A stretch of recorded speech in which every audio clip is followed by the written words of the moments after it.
You can watch the game, but what if you could do more? Cricket 8 is the new way to enjoy cricket. Now you can watch your favourite sport while playing against your mates. Think someone is going to score more than 10 in the next over and your friends don't? Play against them. Cricket 8 is the future of watching your favourite sport. Don't just watch the game, play the game at cricket8.com.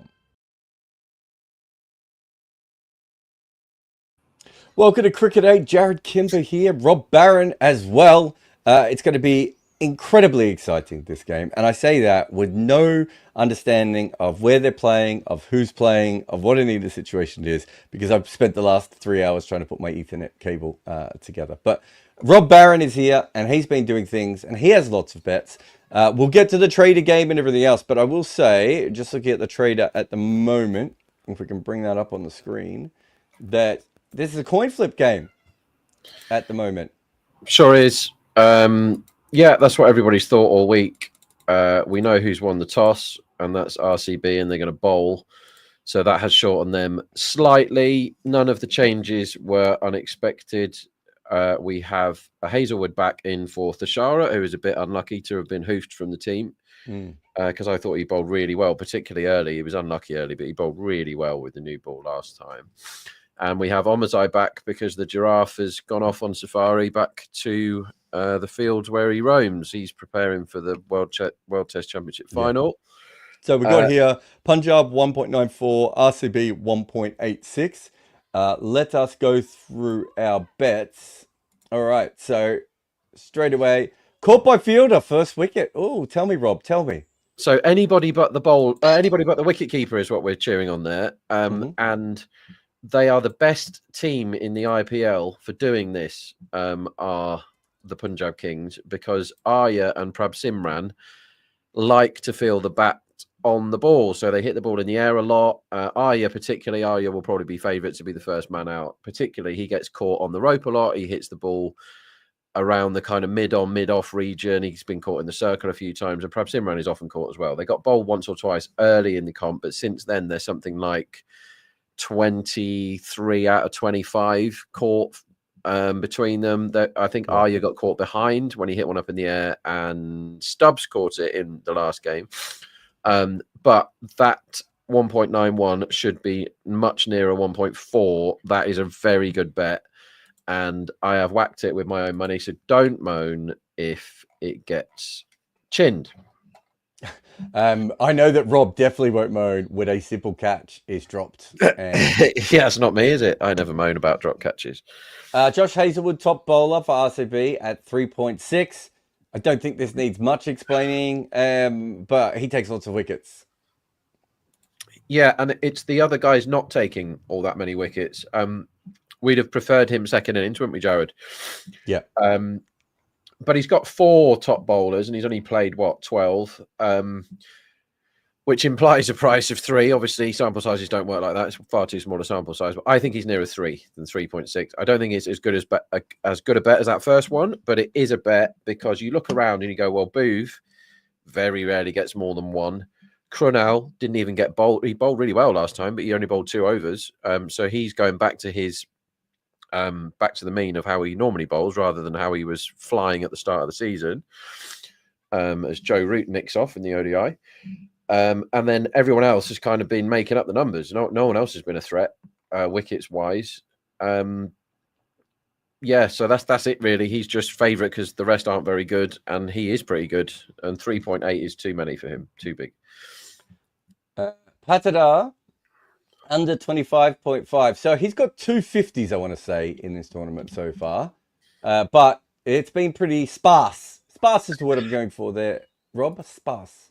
Yeah, so couple of things. One is heavy is the head that wears the crown. So the captaincy has probably knocked runs off him this season, I think. The other is finger injury, which he picked up a few games ago. The last 2 games, Jarrod, he's been impact sub. And that's because his finger isn't good enough or well enough or fine enough for him to field, right? So it's definitely a thing. And it's not easy to bat when you've got a bad finger, because whether or not the doctors say, yeah, you're fine, it's not going to break, whatever, it's in your mind, isn't it? When you're playing sport and you've got a bad hand or a bad finger, you try and use the rest of your fingers more. Like, say this one hurts, you're doing this, aren't you? You're trying to play more with your other hand or whatever. So in the last 10 games, you know how many times he's got more than 25? More than 25 and a half? I've said 250, so I'll say 3 times. Once. In the last Oh, okay. 10 matches. Oh, He's got last over, 10 matches. Sorry, yeah, in the last 10 matches, he's got, and that was 10 matches ago, right? So 10 matches ago was the last time he got more than 25. So his line against Arsedeep and others is too high at 25 and a half. So yeah, that's a really obvious unders bet for me. So explain to me, because Shreyas Iyer is about to come in. You got him at under 30.5 here. Explain to me why Shreyas Iyer is that you're feeling this way. So one is he is Hazelwood's bunny, like big time. Hello. So he's not one where you go and look at his numbers and you'll be like, well, what are you on about? Because he's scoring consistently quite well. He had a little dip where he had 3 matches where he got single figures, but since then he's got 25 every time. So what's the problem with 30 as a line? The problem is 2 things. One, Hazelwood gets him every time. I think he's got him like 4 times in 9 balls or something ridiculous. And the other thing is Mullanpur, where he's played 4 matches, he's scored 25 runs combined in those games. And so he hates the ground and he hates Hazelwood. So that's why 30 is too many. I'd have had him nearer 25 and a half and Patidar nearer 20. So, yeah, pretty confident with the Patidar one, less so with the Iyer one. So I've had less on Iyer unders. But it is a good bet considering those 2 things. And when you price up batsman runs, you got to consider everything, and he hates the ground, and Hazelwood has got him on toast, and both of those things he's going to have to deal with today. So yeah, I think too many. Highest score in first over, I've got Punjab and RCB at about evens here, Rob. I think that seems pretty fair, doesn't it? Yeah, so I'll give you the numbers. RCB first over are brilliant. They let me down last time when I absolutely hammered them to get more than luck now, and they didn't. But anyway, averaging 8.77 with the bat, which is right up there, second only to Rajasthan, I think, and only conceding 6.31. But Punjab have Arsedeep, so you can't properly get stuck in and just say, oh, well, RCB are amazing in the first over. Arsedeep's really, really good. So he got belted a few games ago for 22. Who was that hit him for 22? We did it. We watched it, I think. Anyway, he's been going at 7.5, and they do all right in their first over, Punjab, because they've got Iyer and Prab, and they don't muck about. So yeah, I wouldn't have masses in it. If you put a gun to my head, slight favourite RCB, but Arsedeep's a good person to have in your side. So just going through everything here. So 58.5 is the run line on the Cricket 8 trading game. Remember, you can go over to Cricket 8. If you go to the main site, you just go to the play section and you go to trader, and then you find your game, which is right here. I haven't got the score in the other game as well. And then you've got all the different things that you can bet on here. So RCB have been conceding about 53 on average in their first 6, and Punjab have been scoring, excuse me, about 60. So you can have no arguments with a line of 57.5 here. Booth is going to open the bowling again, so I would expect him to keep it down. Thashara was the guy that got hit for 11 last time. And Iyer is leaning on his bat, waiting for him to deliver it. Jarrod, you look extremely excited about the proposition of this game happening. No, I'm excited because I see Brooke has given me coins again. Ah, good. Have I still got any coins? You had I've got 2 million, mate. So don't worry about that. So he's given both of us more coins, not looking the fact that you actually weren't terrible last time and I was. I don't know whether I won last time. So oh, you beat me. Remember, I had nothing. Jack Hope was having a right old time of it with his. He needed, I think they were 8 down, and he'd gone all in under 168.5 second innings runs. Yeah, and then wicket at the end to get him over the line. So he's discovered the joys of gambling. No, trading. He's discovered the joys of trading on the Cricket 8 game. So go over to cricket8.com and you'll find that. And the first ball of the game, a little bit of swing here, back into the pads, and it's just flicked away by Arya into the leg side. They'll take a couple there, but yeah, a little bit of curve is what I would say. Yeah, you don't see many 2s first ball of the game. I'm going to very quickly see if we've had any in the IPL so far, because I do keep such numbers. It feels like something Gujarat might have done once. Mumbai have done it twice. That'll be Rickleton's fault. Lucknow have done it once. It's hard to do it for Mumbai because that means Rohit has to run a 2. It's not his Sunrise default done it state. once. Yeah, they must have let the outfield grow that day, mustn't they? It's happened a few times in the IPL, basically. Just the next ball. Again, I wouldn't say swung as much, but maybe curved back into the batter a little bit there. Arya, the left-hander, drops that at his feet. Just trying to see some of the other odds here. We've got, if you go on the trading game, score of over 207 is at 2.32. But the run line is about 198 at the moment. Yeah, I quite like the... I saw a sixes line for Punjab of 9.5 at 50-50 before the game. Definite overs for me, that. Punjab have been hitting over 10 a game on average, which doesn't reek of smacking overs. But RCB, fair enough without Hazelwood, as this is a streaky boundary for 4. Yeah. I mean, I say slashed. Actually, he pushed it more than anything in the end, but just got it past. Was that Krunal Pandya, I think, a backward point. Pick up another boundary there. So that's 6 off the first 3 balls now. It looks pretty true pitch. That was a bit edgy, but I think he's roughly aiming there, isn't he? Just done a little bit off the seam, hasn't it, Jarrod? Yeah, I think might have actually, it did do a little bit off the seam, but it might have been the extra bounce that got the outside part of the bat there. It seemed to take him higher up on the bat than he would have expected. This one is on a length, plays across his pads. That's a very confident start from the young lad.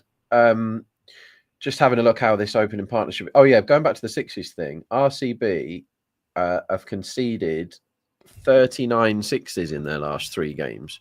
So it's all well and good to say, well, we've got Hazelwood back, so everything's going to be fine. The rest of the guys are getting whacked, and they don't really have that many places to turn. Like Livingston's not been bowling, has he? He's not been batting either, and he's taken up a spot for doing that. But people like Romario and Yash, and to some extent Krunal, can be hit for sixes. So yeah, I think 9.5. If there's that line knocking around, you want to be on the overs. Oh, and it's a play and a miss here. Outside off stump. Simran's first ball. So 7 runs off that first over. Highest opening partnership is RCB at 2.14, Rob. And if I'm correct, and I know I am because you told me this the other day, that is, they usually score 8.8 runs in their first over. Yeah, we're not finished first over yet, though, Jarrod. You're getting ahead of yourself here. Got another ball yet? I know. I haven't bet on it yet. I'm waiting to see what happens off this ball. Are you on about highest first over or highest opening partnership? Because there's 8 off the over now. Oh, yeah. No, you're right. Sorry. I should be looking at highest first over. I was looking at highest. Remember, lads, and ladies, look at the correct market when you're having a bet. Wait a minute. Maybe the other one's not up, actually. It was up. So that's one thing.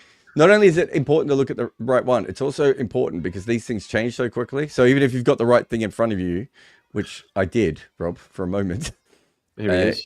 It has disappeared. Okay. Highest opening partnership is 2.2. Yeah. Doesn't want to give me highest first over yet. I might have a look at round a little bit. But they ended up with 8. My point is that they still go at slightly more than that and over. Yeah? Yeah. When do you... They're going this season at 8.77, and their last 3 have been 13, 10, and 9 in the first over.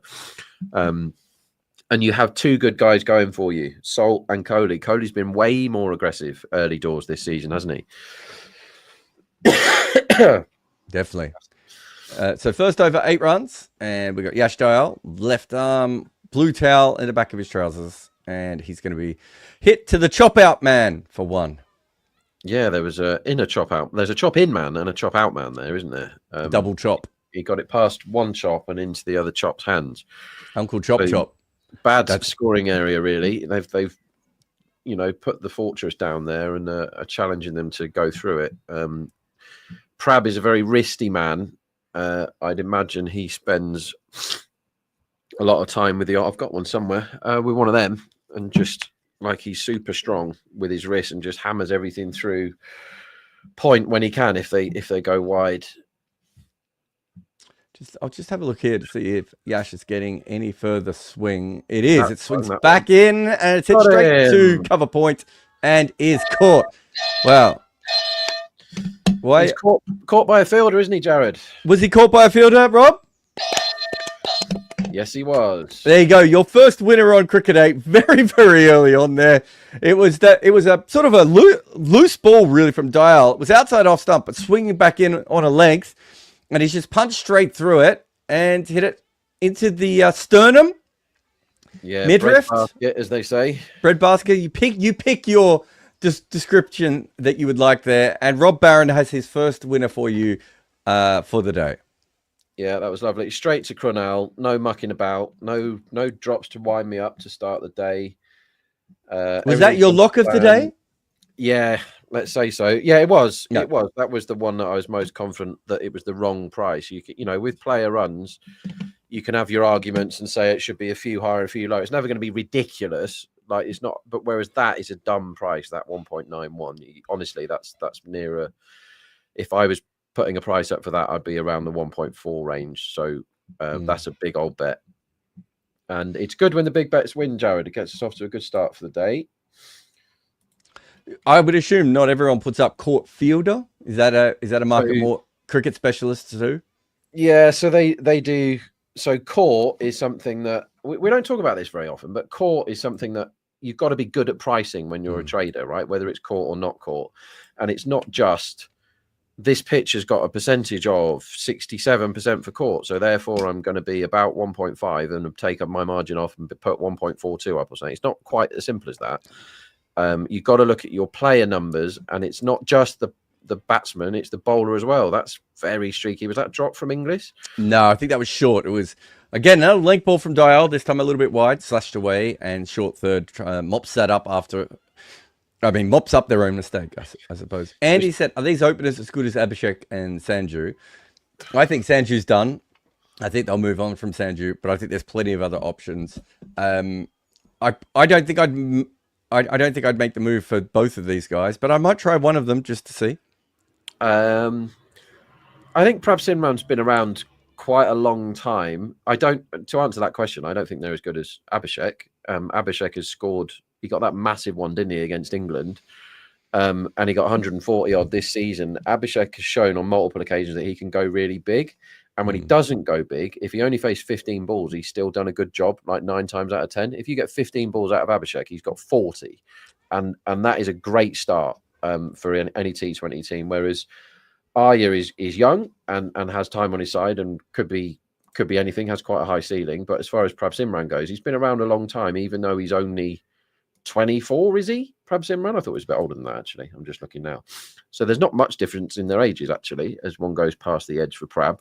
Thing I'm looking out for here is mega intent from Inglis, because Inglis, I wouldn't have thought, was a guy that had the role to just absolutely hoof everything, but he's come in as if his strike rate is the most important thing rather than anything else this IPL. He's been absolutely whacking it. And he came off, was it last game or the game before, where he was just superb and got the man of the match. When was that? All the games are fusing into one, Jarrod. He got 73 against Mumbai. That was his last game. Yep. This one's a top edge, or is it helped? I can't even tell, but either way, it's gone for 6 over fine legs head. Barely, by the barest of margins, if you will. But it was more just helped around the corner from Yash Dayal. It wasn't a particularly good over. He's ended up with 1 for 10. He's done the damage. It was a bit top edgy, wasn't it, Rob? It's kind of a Yash Dayal over, isn't it? 1 for 10 runs and wickets. Like, he does get the odd pole, but he very rarely bowls an over without a ball that you can hit to the boundary in it. Like my old Morne Morkel, no matter how he bowls, he ends up with 4 for 80. Yeah, don't talk to me about that, man. There's not many people that have cost me as much money as Morne Morkel down the years. Oh, well, that seems like a fun thing to ask you about later then. Let's have a look here. Next man out, Prab Simran at 2.04, Inglis at 1.88. I mean, imagine if is it 1.68? Sorry. Yeah, the prices that you'll see there move heavily depending on who's on strike. Which I agree with, but I think they probably move a bit too heavily sometimes. Strike is really, really important at the end, because obviously there's only X balls left, but at the moment there's 110 balls left or whatever it is. Yeah, imagine saying that Inglis was decent favourite against Prab Simran at the start of this season. You wouldn't have had it that way round, would you, before the season started? But the way Inglis plays, he is really trying to get on with it, like big time. So yeah, I agree. Slight favourite Inglis. Slip in place. Inglis Chop. somehow he gets this little chop out, man. It wasn't really supposed to be there. Now, let's start talking about Hazelwood. Is he going to bowl the next over? Good question. I think a fair bit depends on how this over goes. Like, if they don't go for too many, I don't think they do. I think that you give Yash another one and say, right, you've got a wicket. Come on, mate, show us what you can do. Whereas Prab Simran will be thinking that ball on my hip was very nice. I'd quite like to face him again. Because I would like to back unders for the next wicket the minute Hazelwood has the ball in his hand. Yes. See, this is the thing. If he smashed this down the ground, it's going to be a couple of bounces for 4 in the end. In fact, I'm going to upgrade that, Rob. It was 3 bounces for 4. It was flat batted, gave himself some room. Sort of Prab Simran's prototypical shot. Yeah, we're looking for, or what I'm looking for here is how good this pitch is, because this ground, Mulampur, which is Chandigarh, isn't it, or Mohali, this is the one where the data doesn't really help, because there's been real low ones and massively high ones here, depending on which strip they use. So the market is telling us, with the innings run line here being, what is it now, 196, the market is saying this is the good deck. And I've had nothing to tell me otherwise just yet. We haven't seen prodigious swing. There's a little bit, which you expect kind of everywhere, but really heavily looking for what happens when a spinner bowls, to see if there's any turn, because I'm not convinced either way yet. I think it probably is the good pitch, and they've had a while. We've not had a game here for a month, have we? Yeah, because they're playing in other places, haven't they? So they've had as long as they can prepare any pitch they wanted, can't they? Really? Oh, he's come down here and he's just massacred it over mid-on. Massaged it. It was halfway between a massacre and a massage, that one. He charged down the wicket. Wasn't quite where he wanted it to. He's almost got it off the splice, I think. But he's just managed to get it over the top. It was ugly, it was violent, and it just worked. I like it. It was fun. A bit like Rob Barron. It was ugly and violent, and it just worked. If I would say anything, and I'm not saying this has anything to do with the pitch, but I'm just going to give you this. That's the 3rd shot, I reckon, where I've seen the bat completely turn in someone's hand already. Yeah, that's a good point.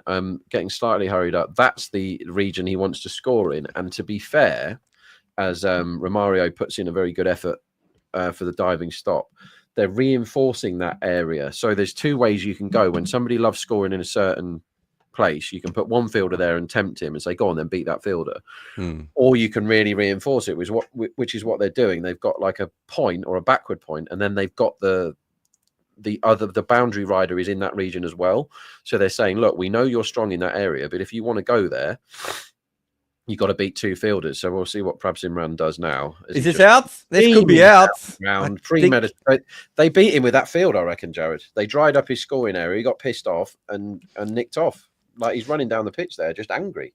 3rd time in a row running down the pitch. He hit one on the offside. He sort of got that one up near the splice that he got away a ball before. And this time he runs down again. It's actually probably he's just ended up with an angle bat. He tries to hit that on the leg side, I think, rather than straight. Because of that, he's got a little edge through to the keeper, who I think fumbled it. I don't know if you picked that up, but I don't think it was the cleanest take. Kohli's happy. So Kohli being that happy and that demonstrative with his celebration there suggests that he had something to do with it. Now, whether it was a plan to Prab Simran, who's been really good this comp, hasn't he? Whether that's a plan or not, I don't know. But they seem to, and it was only 1 ball. It wasn't like he dotted up 5 times in a row. He hit 2 boundaries, the 2 balls before that. But they gave him a wide one, which he tried to blast 3-point. Romario did a good bit of fielding, and that can help with wickets, Jarrod. Good bits of fielding can help the bowlers get wickets, because it seemed that Prab Simran was like, right, if you're not letting me score 3-point, I'm going to bash you back over your head, and that's the end of it. Hazelwood is bowling the 4th, and if you're on unders this over, you're happy because there's just been a wicket. And our man Shreyas comes to the crease, who we're on under 30.5 for. I'm less pleased about that when he's coming in after 2 quick ones, because he should behave himself a bit now. So I'll just bring up my page here. Or maybe I can't. Oh, I need to remove something else. It's too technical, guys. All right. Bring that one up. We'll pop that one over here. I'm going to make my first trade. So what are they on? 27.5. And I'll wait to see what happens Hazelwood to Inglis for this ball. You'd think English would know a few of Josh's tricks, wouldn't you? He's not really a tricks bowler, though, is he? He's just going to bang it in. Leg side rubbish, first of all, but gets away with it. Okay, I'll wait for that ball and then... All right. Are you betting on balls, Jarrod? No. No, I'm betting on under 55.5. It's on the screen, Rob. Okay. I know you have 83 screens open at any one time. Yeah. But I'm pressing. I'm in now. I've done it. Okay. 50,000. 50,000 of Brooks hard-earned coins. My first trade of the day. I feel better. Oh, I feel good. I feel a little bit upset that there was a wicket just before I was going to load up on RCB. But anyway, and Shreyas Iyer just poking at that. That was almost calamity. Is a very good matchup in favour of the bowler, Hazelwood to Iyer. So I'm looking at dots personally and seeing what I can get. So I'm going to have a bet. I'm going to have 50,000 on dot on 3.4. So I would like to be on 3.3, which is this ball now. But because of delays and whatever else, you've got to bet 2 balls into the future. But I think if you bet over evens for any ball from Hazelwood to Iyer, you're gonna win more than you're not, as he gets one exactly through the 2 fielders for 2 or 3. Might come back for a third though, or is it just 2? Lazy 2. So yeah, I'm on dot this ball at 2.22, and I'm going to load up for the one after that as well. Third person out, Rob. Yes, is Shreyas Iyer at 2.06. What do you think? What's your Jarrod senses telling you here? What has Inglis done to deserve to be 1.67 here? Yeah, I mean, we know he's going to go harder. What generally, that is a lot of margin. That's a lot of margin, but I'd rather be on the guy that can't play Hazelwood at odds against right now. See if I win my dot, 50,000 coins on the line here, everybody. He's had a right big swing. And that's out. And that, my feathered friend, is another winner. Not just that, we got about 3 winners there. You got the dot ball. Yeah. I got the next under, what was I under? 57.5 for the fall of the next wicket. And then we also got our original bet of the day. So let's bring that one up on the screen.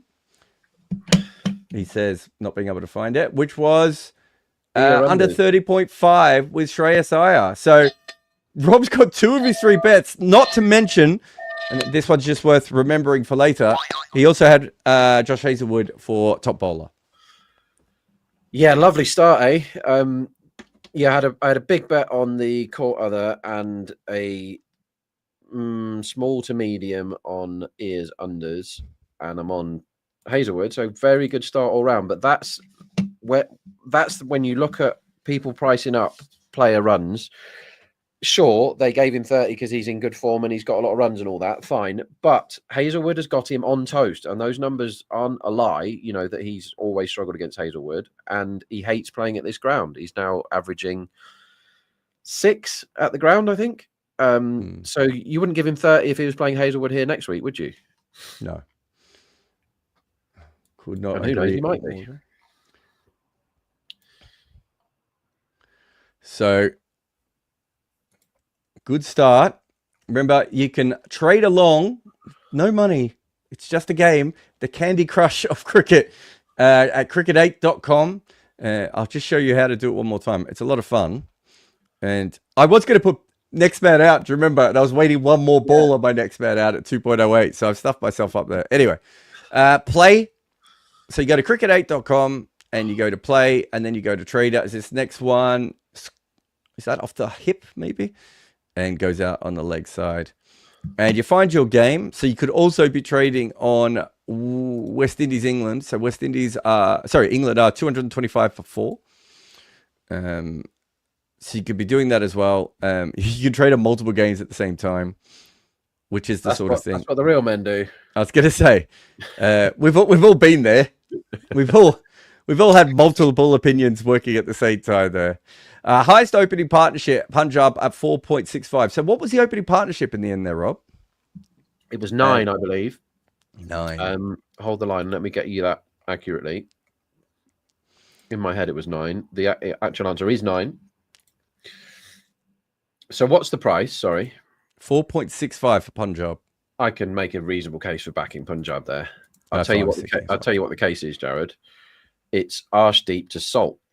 Yep. And when you're that's what talking I was about matchups, that's the second best matchup in this game in favour of the bowler after the one that we've just seen materialise, which was Hazelwood to Ear.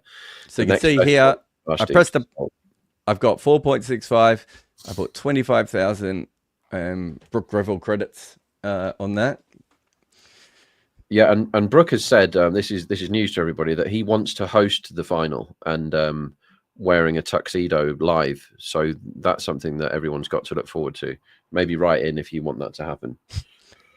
I don't remember him talking about a tuxedo. I thought he was going to do a bareback. Yash Dayal is in again, full straight.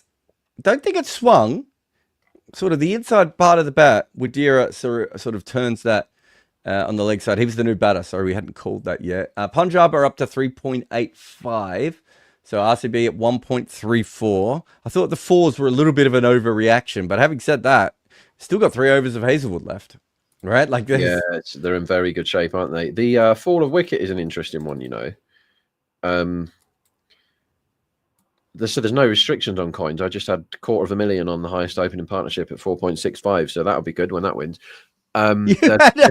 That was a no ball, by the way. We had to get a free hit here. Quite a big one. Quite a big one, that, Jarrod. Should see Dial cannot bowl an over where he behaves himself and doesn't give away free runs. And he has given away one. He has lashed that down the ground for 4. Wadira, possibly the underrated man in this Punjab lineup. I've been mighty impressed with him this season. He got that really good 70 against Raj. He hasn't. There's been times where he's not been needed. There's been times where he's come in and just got out straight away because of how well this batting lineup has been going. But he against RCB last time, he got 33 not out off 19 in that rain-affected one where he bashed a few 6s and looked really, really good. So he'll be reasonably confident against this attack. Yes, only the one big innings from him this season, but I've been quite impressed. And then Shashank is the man. Was all over him last game, man of the match at 45-1, but he didn't do anything. But he's had a couple of decent red inkers in his last 45-1. Yeah, it's a nuts price, isn't it? He's properly good, Shashank. They've got 6s all the way down here. You got to get them. You got to get them 8 down to stop them hitting 6s. This team. I was going to say, actually, let's have a look here. There was a stat on 6s earlier. Sorry, not a stat, a trade on 6s that I was going to ask you about, but I think they lost a couple of wickets after that. Can't find it out. It was over 6.5 6s, I thought, in their innings. Does that sound right? Say that again, please. Sorry. I think it was over 6.5 6s that you could get them. If you can get that, I would back it. There was this line, as they all appeal for a non-existent LBW, was 9.5, which I thought was an overs before they started. Obviously, the 3 down now, and that's not going to be the line. Here you go, Rob. It's 1.65 at over 7.5 6s. We've had one, haven't we? Only one. Yeah. And we've had nearly 5 overs, and they're 3 wickets down. We've had a couple of near bounces near the boundary, though, haven't we? Yeah, I'm not parting with any of my coins there. I'm saving them for the powder is staying dry on my gunpowder right now for the masses of virtual coins that I've got. Dial's got a slip in place. Inglis is weirdly 3 or 5 here. He pushes this one into the covers. Doesn't get a run. It's not the way he has been starting the season. This is why a lot of analysts want people to play the way that Inglis has been playing, because you almost want him to play recklessly when it makes sense. And then also the fact he can play like a normal human batter when he needs to. Like the gears are a very important thing. And I think sometimes people get a little bit caught up and forget about that, but they're a very important part. And this one's on the pads, and it's not a good ball, and he should have hit that for 4. That was a poor ball, and if I was trading his runs there, I'd be knocking a run off for that shot, because that's the ball you're waiting for off Yash, isn't it? And the amount of times he bowls it on the last ball of the over, Jarrod, he can't get out of an over, this man. and he gave him the freebie there, and that should probably be in the second tier somewhere, and he's just fluffed it for one. That makes me think that English might be struggling a little bit. Who bowls this next over? Could go Crunell, couldn't they? I want to see who's going to bowl it. Under 47.5 on the trader game at the moment, if you want to trade along with us. In fact, I'm going in. Is that 9.5 for this over, essentially? That seems like a lot to me, mate. No matter who bowls it at this stage. Yeah, I agree with that. And it's Hazelwood, even better. Fill your boots under 9.5 this over, everybody. That's too many, isn't it? English on strike. Still slip in place. He's hit this up in air. This should be caught. It will be caught. It is caught. Another short ball. Oh, it's just another short ball. It's another top edge, actually. I reckon that's the fourth top edge we've seen. And in fact, that's what Inglis says on his way off. He says that bounced more than I thought it was going to. And that's carried all the way down to fine leg. And it went straight up in the air. It was sort of a moving pull shot. I'm just thinking, did he charge down there, Rob? No, he didn't. Really. It was just a front foot pull shot, wasn't it? Yeah. There was a clue there, Jarrod. And we said at the end of the last over, he missed out on an absolute pie and looked like it was a bad shot. And I said I'd be knocking runs off him if I was trading for that shot. And they're the things to look out for when you're betting on stuff like player runs. You're like, what's English doing here? And we said, didn't he? How often is he 3 off 5 or 3 off 6 or whatever? Just hasn't done that this IPL. And then he got the pie, which he totally missed, the Dial 6th ball special.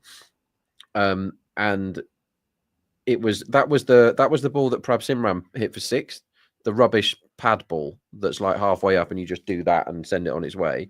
He missed it. He got fed up and he just premeditated, had a good old swing against his old mate Hazelwood, and that's 2 for not very many for Josh now. 2 for what? 2 for 4 off 7 balls. Yeah. And Stoyne is in the 6th. Not ideal. Can I just show you, because I know you like to fixate on this. Remember when I said I was definitely betting on unders for the 3rd wicket? Yep. I bet on overs. So I will say this again: when you're trading, do not try and trade and host a show at the same time. It is not an ideal thing. I suppose Rob's not hosting, so it's a little bit different. But Rob's much better at that stuff than I am. Where I've got 4 or 5 things going on in my head at any one stage. But it's a difficult thing to acquire ADHD as you get older. But if you can, I would heartily recommend it. Well, that's helped me. If ever you're like able to bet on, I mean, I'm watching the ODI. Never mind this game. The ability to do lots of things at once is definitely helpful if you are a full-time bettor, because you need your brain to be in multiple places at once. Because the thing when you're trading that is really difficult to do, and I have to remind my traders to do it all the time, is watch the game. It sounds so basic, right? But when you're trading, you have to do this. You have to be like, I've got to adjust that. I've got to adjust that. What happened? That ball single. Okay, I'm adjusting that. Oh, look, the bets are going in over here. Oh, yeah. You've got external noise, other traders maybe talking about their games and whatever. It's really hard to remember. And also half the time you've got it like I have now on a little stream here.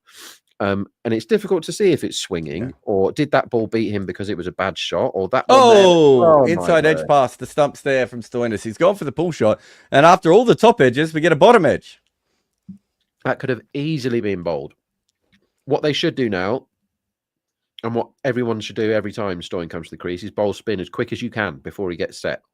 Because he's a very good player of spin when he's set, and he's a very bad player of spin when he's not. So you should bowl spinner immediately. I would actually bowl the leggy at him, I think. What would you do here, Jarrod?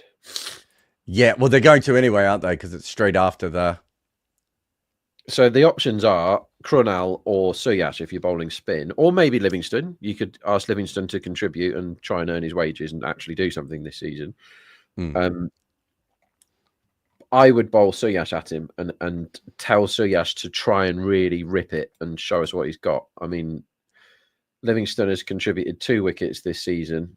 He's bowled, 5 times?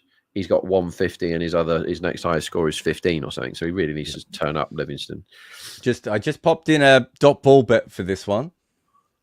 What price? At 1.83 for this next delivery. Yeah, fair enough. because I think it's a very good chance of being a dot ball. It's not going to be a dot ball. In fact, it's going to be a 6. Well, I didn't expect that. I expected Stoinis to be like, I'll take this easy. So I've missed that by 6 runs, Rob.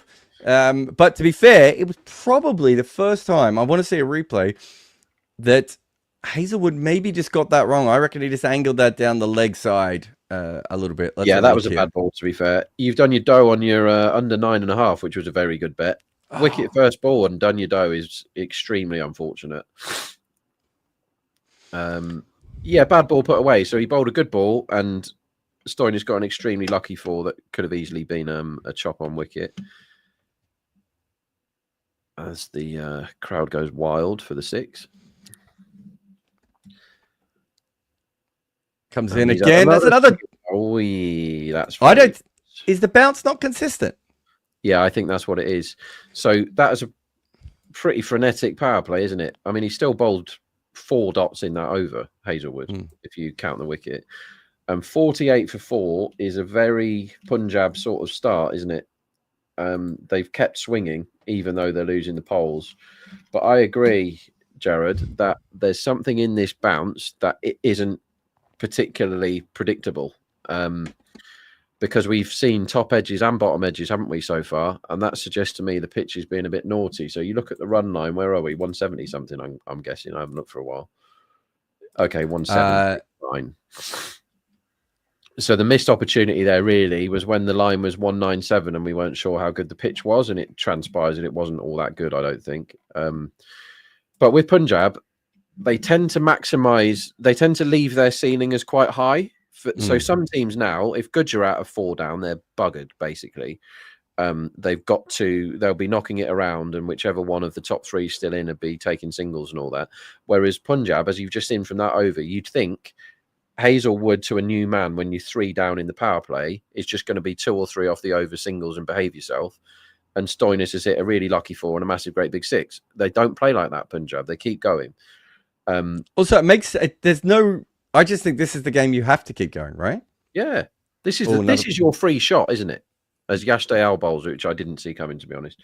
I think this is a missed trick from RCB. I think the earlier you can bowl spin at Stoinis, the better. He's not on strike here, but yeah, this is a free shot, Jarrod, isn't it? So if they lose, they survive.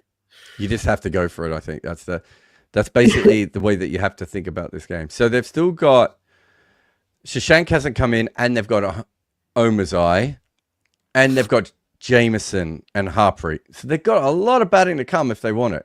Nice shot. And they might need it. For this one is saved by... Is that Livingston out there? I think that might be Salt. That was Salt, yeah. I think... I'm not sure if it's Salt or Livingston, but they've saved a couple out on those boundaries so far today.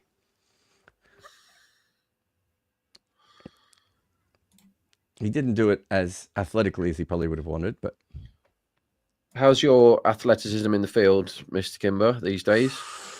Oh, let me tell you about... Try and do it, even though your body doesn't want to. Yeah. That's where I'm at, very much. Yeah, that's the biggest problem I have. He's bowled him! Oh, he's pulled this back on. Well, I say pulled this back on. He's poked it back on, really. It was outside off stump on a length, Wadira. Just trying to push that out into the covers, I think. And he's got an inside edge back onto off stump. And Yash Dayal has struck again. He's got 2 for 19. Not what Rob is looking for.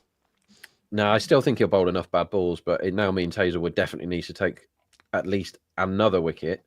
What a start, though.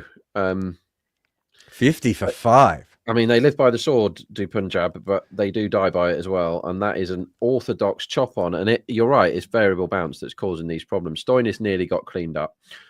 And Wadira did. And they now have the luxury of bowling spin next over against Stoinis when he's not faced anything this over. So this is all going absolutely to plan for this cricket team. I'm looking, you know what I'm looking for now is bowled for next wicket, because I think now you've got the spinners on who will be bowling on the stumps. We've seen that the variable bounce can do people in. Do you think that Punjab at 5 down in the 7th over will do some sort of rebuild here, Jarrod, or do you think they're just going to keep whacking and that's the end of it? I think that they've still got what, 2 guys who can bat, don't they? And then they've got 2 bowlers who can hold a bat. I kind of think you keep going now. Well, they could. They could. Having said that, they could sub in a batsman. Well, that's what I mean. That gives them even more flexibility. It would make the bowling later hilarious if they do that. But they could do it. Yeah, it's thin, isn't it? He's just managed to hit this over the line, so they're going to keep going. Shashank's first ball. I love Punjab so much. Like, what do you do on your first ball when your mate's just got clean bowled in the 5 down in the 7th over? You run down the wicket and smash the bowler as hard as you can. And that I absolutely love Punjab. All the other teams should be watching this and thinking, what a bunch of lads. Like, that is so good to see. This is how we play, and we don't care what you think. We're going to carry on playing like it. Fair play, Punjab. Keep going. I'd probably send Jamieson in next if it was me. Oh, I like that too. This next one is slash to backward point, and there's no run. I'd probably send in Harpreet Brar, actually, ahead of Jamieson, because I assume he's going to be better against spin, which is going to be the next challenge here, isn't it? He came in the other day, and everyone was expecting him to give the strike over to the set bat in the last over, and he hit a massive, great big 6 instead. It was absolutely superb bit of thinking. But yeah, Punjab, we're on Punjab, Jarrod, aren't we, from before the season? Yes. 14, and I love them. I love the way they play. I love the way they keep hitting, and I actually think they're a fair bit more predictable than some of the other teams because they stick to it, don't they? Their philosophy is we've got loads of bats and we're going to keep whacking and see how many we can get. The fact that they're 5 down here, if you're ever going to change that style, it's probably right now that you knock it around for a bit. Shashank's a good bat, and Stoinis, we've seen Stoinis go mental in games where everyone else has been falling around him. Was it a game at Chennai where Stoinis got absolutely boatloads of runs and no one else scored any? Like, he got 110 and the next highest score was 20 or something. Like, Stoinis is one of those guys. And there was a game, an ODI against Sri Lanka once. Do you remember that one for Australia where he scored like in a chase 140 or something? He's a very scary guy, Stoinis. If you don't get him out, he can do mad things. Yeah, so once he's set, they've gone back to Hazelwood, Joe. That's a big move. This is to win the game, isn't it? Yeah, going for the throat here, which I don't like for my top bowler bet because I'd rather he bowled 2 at the end. I think they'll keep going off him though. Well, let's see. I want to back bowled. Where can I back bowled? Behind me. This ball is defended. So, no, that's not as good a sign as you wanted there, Rob. Defending. Nah, you don't want him, the full forward defence, do you? So, Stoinis to be bowled, 6.5. Yep. Back that. What are his bowled stats like? I'm trying to drag them up now, but my favourite website for that is now no good. I'm not going to say what it is, but it used to be somewhere where you could just look at that. Right, hang on a minute. Hazelwood. This time, Stoinis slogs this across the line beautifully. He's going to pick up a 4, but it was a slog. There's no doubt about that. I actually think bold, right at the moment, I'd be looking at bowled quite a bit because the variable bounce has meant that there is a big chance of just dragging the ball back onto your stumps. So on top of just normal bowled, you have the extra available to you. Okay, so he's only an 11% bowled guy. He's high court, as you would expect. He's 71, which is very high. The reason I'm back in 6.5, which you look at that stat and you go, we absolutely shouldn't, is because of the pitch, right? And the fact that the bowlers have already realised that keeping the stumps in play is a good idea. And in my head, I can just see a spinner bowling one that turns a bit and rips out his off stump. I really can see that happening with Stoinis in this mood, because he's showing that he's like, well, I'm going to block one and then I'm going to whack one, and I'm not, the Punjab way is to keep on hitting. And I think on this pitch, if you hit, your stumps are clearly, as we saw from the last wicket in the game. He's also very nearly been bowled already with the one that he nearly chopped on third ball or something against Hazelwood. And that's the shot he just played off Hazelwood as well. So I think I'm on bowled for everyone. Next wicket, I just think bowled's a huge bet here. Yeah, let's do it, man. This one, he moves. He's not going to get bowled off that one, as moves right across his stumps. Yeah, so if you just want to back next wicket, you can have Shashank as well. You can get 6.5. I'm hoping it's quite a lot shorter on the trader. What have we got there, Jarrod? Play the trader. But 5.6. Okay, still quite big. That's what I put it up on the trader. Let me just have a look here. Hawkeye says, oh, sorry, that's not what I wanted to do. Hawkeye says, is shot quality a thing in cricket like the NBA? So there is elements of that that you can certainly get, and that we have seen quite a bit within cricket. So with Hawkeye, you could tell if you're playing the shot off the right ball. So we can have a look at that, but not everyone has access to Hawkeye stats, so it's a little bit tricky at the moment. But yeah, there is certainly that. If you want to send us through a super chat, you can, or if you want to send us through a normal comment as well. Thank you to everyone who is there. I see there's loads of people in there who've got Pramad, obviously Hawkeye, Lentils is in there, RN, the Elden Lord, as this one is short and left. That really got up, that one again. Yeah. Interesting, the bounce on this wicket so far. Yeah, it's making for quite entertaining cricket, actually, because I don't think you can safely play your shots, as we're watching a replay of Prab Simran's nick off, or is that Shreyas? Shreyas, isn't it? His nick off to Hazelwood. And if you're running down the pitch, as those two dismissals were, Prab and Ia, you can't just mow through the line, which you can on so many T20 pitches. You can't do that here. You're going to find the edge. I thought that was our bold then, mate. That was our bold. That was so close to the bold. Stoidus went for the big slog on off stump, and he dragged it out the deep backward square, but very much off the inside part of the bat. So Yash Dayal and Josh Hazelwood have identical numbers after 3 overs each. They've both got 2 for 21. It's looking like the winner of top bowl comes from one of those two, but it would be a surprise if Punjab don't get bowled out, wouldn't it? The way they play their cricket.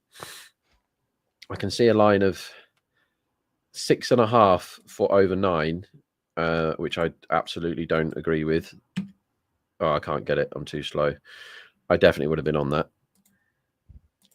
because of how this team play, and it's Suyash who definitely bowls you a ball that you can hit to the boundary in every over. Suyash, we were talking about this with Rakshit and Barron before we started, and looking at the sky as your point of release is probably not optimal in terms of landing it in the right place. So watch Suyash bowl now if you're watching this at home.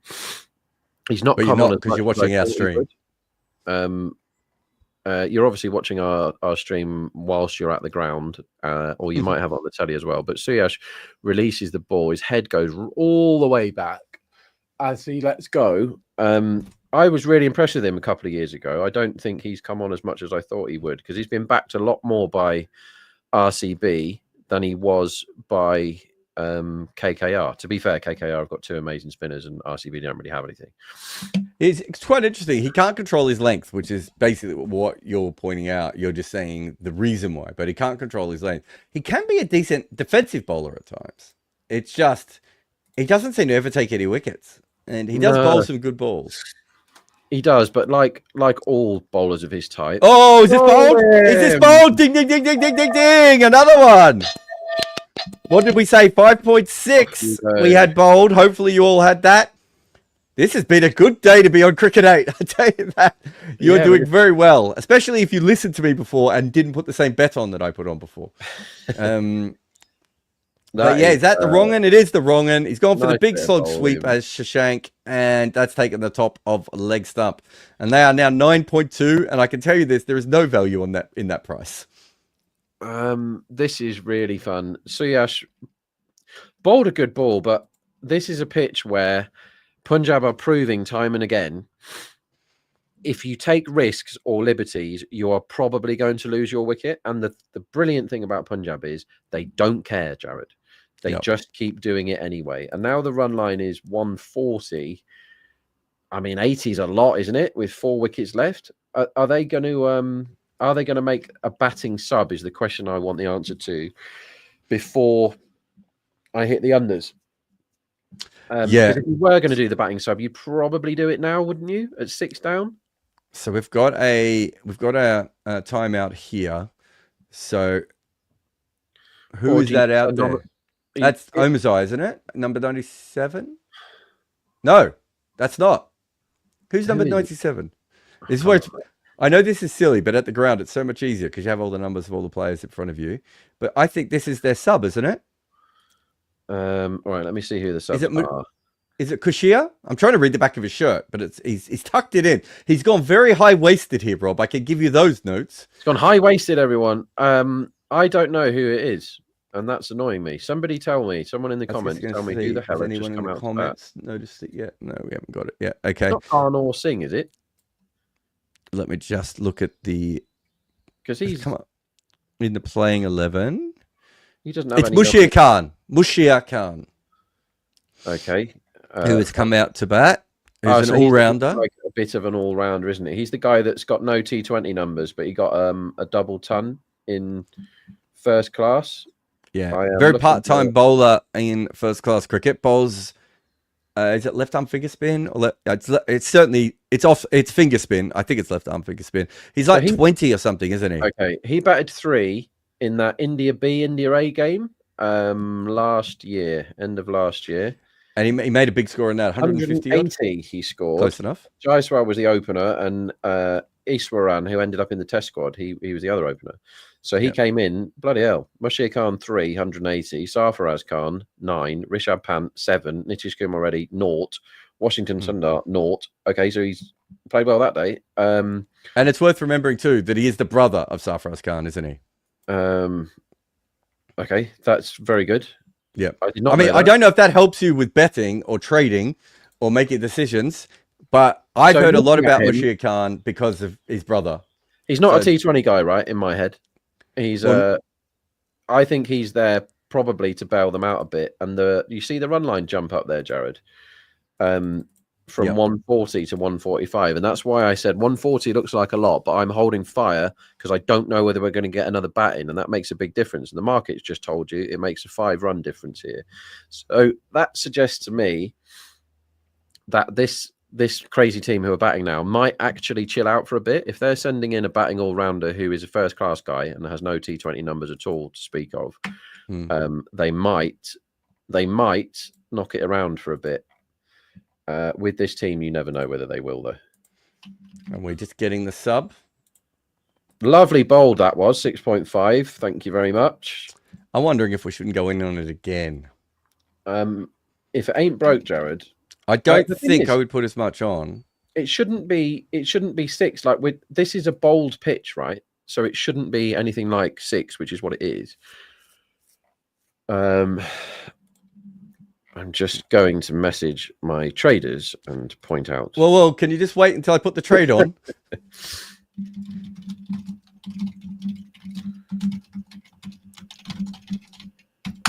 Oh. Wait, have they taken it off the board? Did you actually message them? They shouldn't have taken it off the board, but they should be reading my messages. So as Josh Butler just goes 6 and 4, and that is very pleasing. Brings him to 30. So I just bottled another wrong in here. Plenty there with the wrong, isn't it? Yeah, bold is hugely in the game here. So for those who don't know, the trader game is obviously the Cricket 8 game, but it is backed up by a company called Decimal, who obviously provide real odds. So we would suggest that you should definitely be on Cricket 8 and playing along with Trader. But the odds are real. They're not made up for the game. That's one of the cool things about it. And so what Rob has done here, as someone who works for Decimal, is I have basically told him that his company has incorrect odds up. And so he is now making money off me, right, as we speak. Is this one? It's not far from an LBW. He's giving it. I think I'd review that. I don't think that's going to be out. I think it's going to just miss leg stump. An extremely funny day for fans of the Impact sub if he's out LBW. What was that? First ball or second ball? Second ball. So first ball was it? He got the wrong end. And Right. that spun back into him, and he kind of, I don't think he picked it. I reckon that one, no, that's his third ball, Rob. I might even be his fourth ball. We'll get it right Oh, eventually. he's had 8 ages, hasn't he? Yeah, what am I on about? Okay, Let's so it's close to the bat. Is height going to save him here? It's not going to bounce over, I don't think. It's hit him right in front of leg stump, but if that's spinning, I need to look at the replay again because I wasn't looking. Yeah, at we've got a bad which way angle it on was our spinning. replay. It's hit him in the spuds, is where it's hit him, and that could be painful in more ways than one. If he is incredibly short, though, isn't he? I think when he came out, he looked really short to me when he was next to Ponting. I know Ponting's tall for a batter, but he certainly looked a lot shorter than him. Yes, I've just lost my feed. Have you lost your feed? Oh, Yeah, here we go. back, So it's a leg line. spinner, pitching on leg stump. It should hit the outside of leg, shouldn't it? Yeah, It is hitting all of leg, in fact. Thank you very much for taking part this season, Mashir. I mean, that's not the pitch you want to come in on, but he got brought in there to elongate the batting order, and he's done the opposite, and he's also cost them a potential bowler. So he can bowl a little bit, but yes. Yeah, that should make a huge difference to match odds. The match odds are kind of waving the white flag anyway at 1.07, but very funny. And now the line, somebody's saying they're going to score 129. Don't know. It's a long way to go. Stoyne's going to have to do something pretty special for them to get that many. So they're down to Jameson and Bra. Who got subbed out, incidentally? Perhaps Imran. This is Omar's eyes come in, hasn't he? Perhaps Imran could win top bat with 18 if Stoinis gets out now. I mean, Omar's eye is about as good a number 9 as you're going to get in the IPL.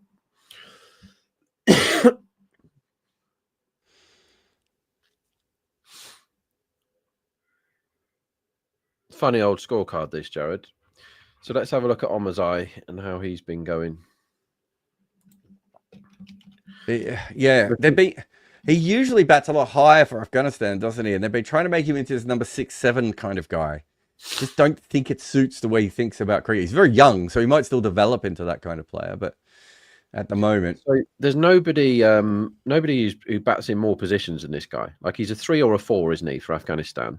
But they have used him in other positions. He's been 4, 5, 6. Now he's 9 in this. He's opened in franchise cricket before. Yeah, he's sort of. I think he probably does his best work at 6-ish. See, I think he needs to be a lot higher than that. I think he can bat him. I think he likes to bat at 4 or 5, and you kind of want him in a little bit earlier. Although, to be fair, he's coming in earlier today, Rob. It's weird, isn't it? This is a strange old game. But they still actually have batting left. Like Jameson's pretty good. Like he's a good test bat anyway. He's not somebody who's just going to come in and get cleaned up. Who did they sub out? Was it definitely? Perhaps it was. Yeah. Yeah, definitely. So yeah, you'd think with the spin on, you might just send Jameson in next and just say try and hit 5 6s.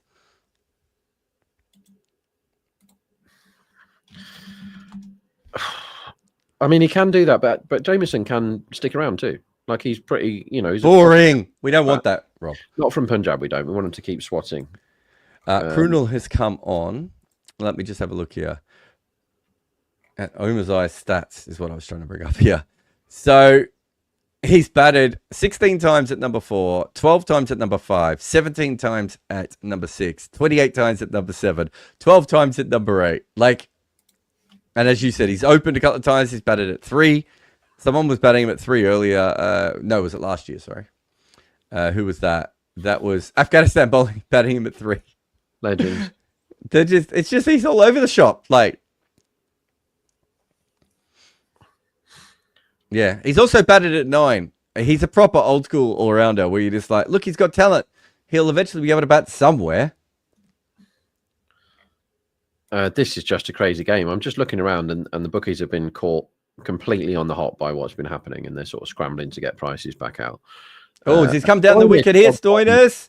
4-6. He's edged that, hasn't he? For 6 straight. I don't think that's an edge. Not leading edge, no? No, I think he opened the face a little bit, but it was definitely what he was trying to do. I could be wrong, but Let's have a look for runs in next over, Jarrod, because quite often, there we go, over 6.5 for the next over. That's a yes, please. Because that shot suggests that they aren't going to just knock it around and try and score 130. They're going to try and score 160 or die trying, basically.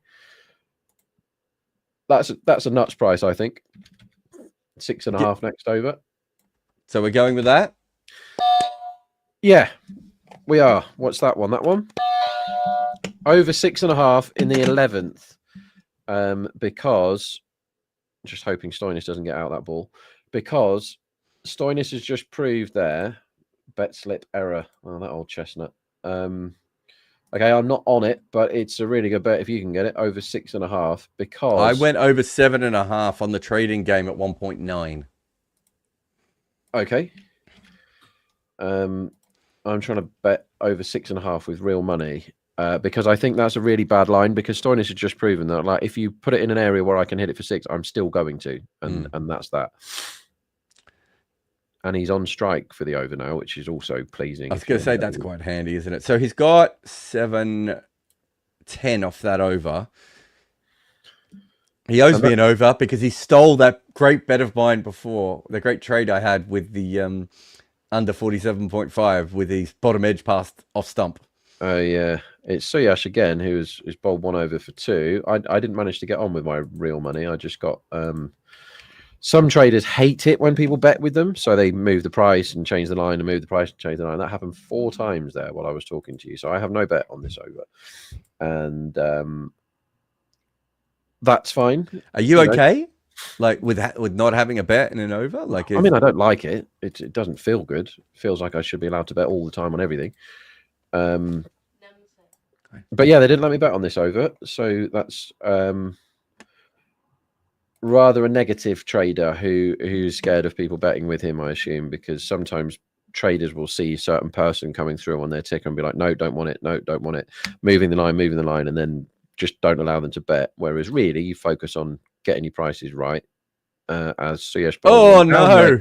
And that's exactly what we wanted. So if you're on overs for this over, you've had a pretty good start because that's 5 for free. And if they don't get over 6.5, I will pay you all your money back myself in this over. It's gone right through Duchesse's legs there as well.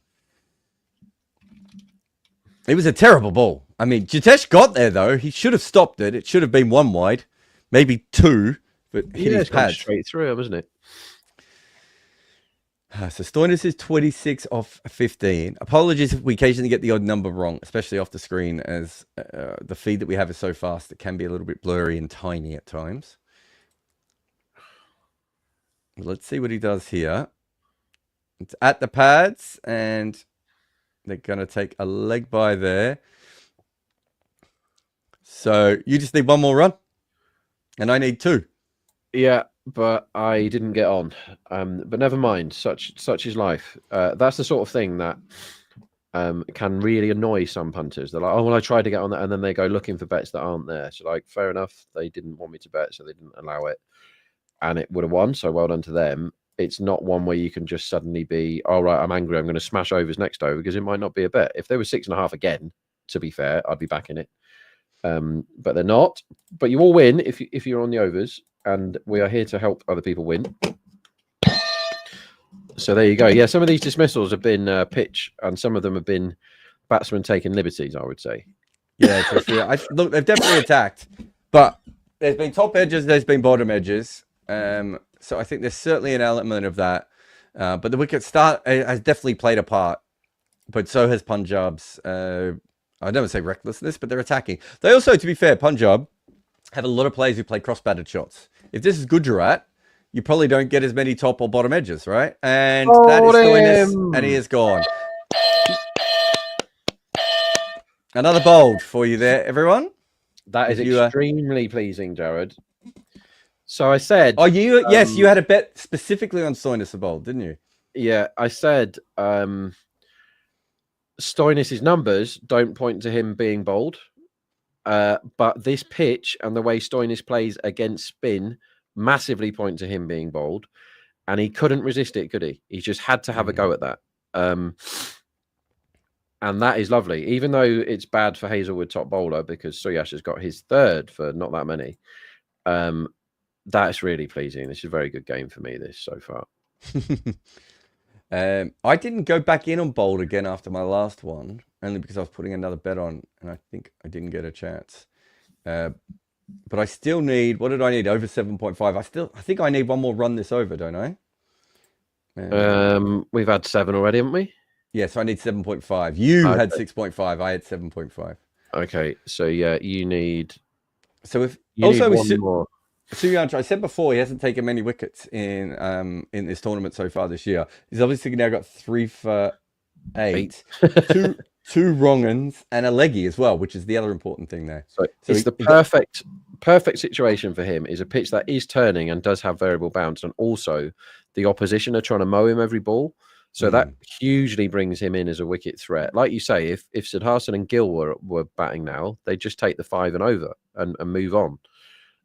This team doesn't do that, and Punjab, quite right too. They're carrying on playing how they've always played, and it could easily end up in 90 all out, and so be it. On to the next one. Oh, this is close again. It's bowled the wrong, and it's pitched on leg. I reckon that's hitting off. They're going to review this, I'm sure. Has it pitched outside leg, Jarrod? Would be my question. I don't think so. I thought that pitched on leg was hitting off, and they are reviewing it. I tell you what, bold in LBW from here on in, Rob. Yeah. You can have a little bit on both if you want out there. Let's have a look here. Now, as he hit this, it's a lot straighter than I thought it was. It might have just pitched outside leg. You might be right, Rob, because I thought. Would be my guess, yeah. Good umpire, Rob. Yeah, you don't see many, and that's hit high as well. Height's an issue. So there's a couple of ways this could be. See why he didn't give it, can't you? Yeah. Harpreet kind of played his shot then, and then just decided to not move at all. Now let's have a look. Just outside leg, yeah. Yeah. Going on to hit the stumps.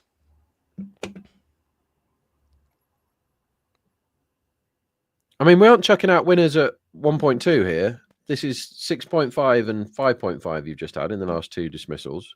You lucky, lucky people. Along with the pre-match bets all landing. It looks like a day to be on unders, everyone, doesn't it, really? The pitch is not the pitch that Punjab and the market, when it was 197, thought it was. And now, if they get the line, which is 110, they'll have done quite well, I think, on this deck. They should carry on swinging. Omazai should just try and hit it into the crowd. I need one more run here, mate. Oh my God, yeah. Yeah, if you're on 7.5 this over and you didn't win after 5 wides first ball, that is one of these. I'd come on. For this team as well. Oh, you've got to be joking, don't you? Oh, let's have a look here. Give me a single, please. Overpitched? He's in it straight to cover. Run! He's misfielded it. That is the worst ride of all time for 7.5. 5 wicket, wide. So you had 7 runs after 2 balls with the leggy bowling and high intent. So you needed 1 off 4, and it went wicket, massive review for a wicket, dot, misfield, dot anyway. Very funny. Yeah, and if you lose like that, you can't go on tilt and blame the universe. It's just... no, I'm about to go on tilt and blame the universe.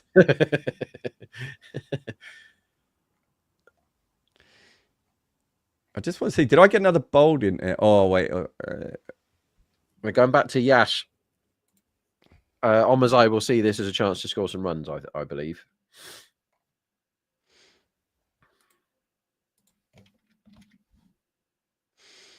So I've got money on bold or LBW being the next wicket. Yeah, I can see the angle. Nice shot from Omazai for 1. Yep. Not disappointed about that, Rob. No, this is just a very interesting rest of innings this. They've got 2 wickets left. I don't want to see them crawl to 115 or 120. I want to see them going out in a blaze of glory and trying to whack it everywhere. I think that's what Omazai should be doing now. But if Bra can hang around with him, there's no harm in seeing a few balls and then teeing off, is there? I was about to say, we're 11 overs in, right? So it makes sense, as this is, I'm not sure why he's bouncing up right here, but okay. I reckon I'd just be bowling back of a length near the top of off stump. So this match winner price, the 102, I'd rather lay it than back it, wouldn't you? Yeah. Bibble says, this ground, Punjab defended 111. Odds of it happening again. Well, yeah, 50 to 1, mate. So, I mean, they've got to get the 111 first, but exactly, this is the place where the lowest score ever was defended. So anybody piling into 1.02 is, in my opinion, a bit dumb. I mean, the issue that you have is Virat, right? Yeah, I mean, when you're back in 50 to 1 shots, you got to have a lot go right for you. Do you know what I mean? But yeah, this is a deck where we've seen it happen this season with this team, right? This team did it. And it wasn't one of those, by the way, where they just got loads of early wickets and then defended it. They were like 60 for 2 or something, weren't they? So, yeah, I absolutely cannot put you off the 30 or whatever it is. As Bra has a decent swing at 1. They might get a couple if they're quick. They're not, so they don't. That's 4 off 4 this over. Yeah, I think 30 odd is quite a good bet here, because also they haven't got 100 yet. They haven't got 80 yet. They might still get 130 somehow. Yeah, I'm in at 27s. Yeah, there's nothing wrong with that, is there? Bit of fun. I put Rob's money down, though, not mine. It's always the best way to do it, as we get another one off some sort of, I'm not really sure what you'd call that shot. They've not run very well this over. They could have run them up a bit better. They've got 5 when they could have easily had 7 by now. The way that Omazai is batting at the moment, unders is an interesting bet for each over, isn't it? The trouble is, with a man like Omazai, like, how long can you trust him to behave himself? It's not long for me. Like, if he gets a ball somewhere that he likes on his pads or whatever, he's going to try and put it into next week, isn't he? You get 2.26 and under 5.5. That seems punchy.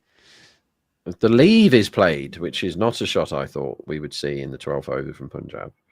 5 runs off that over, 83 for 8.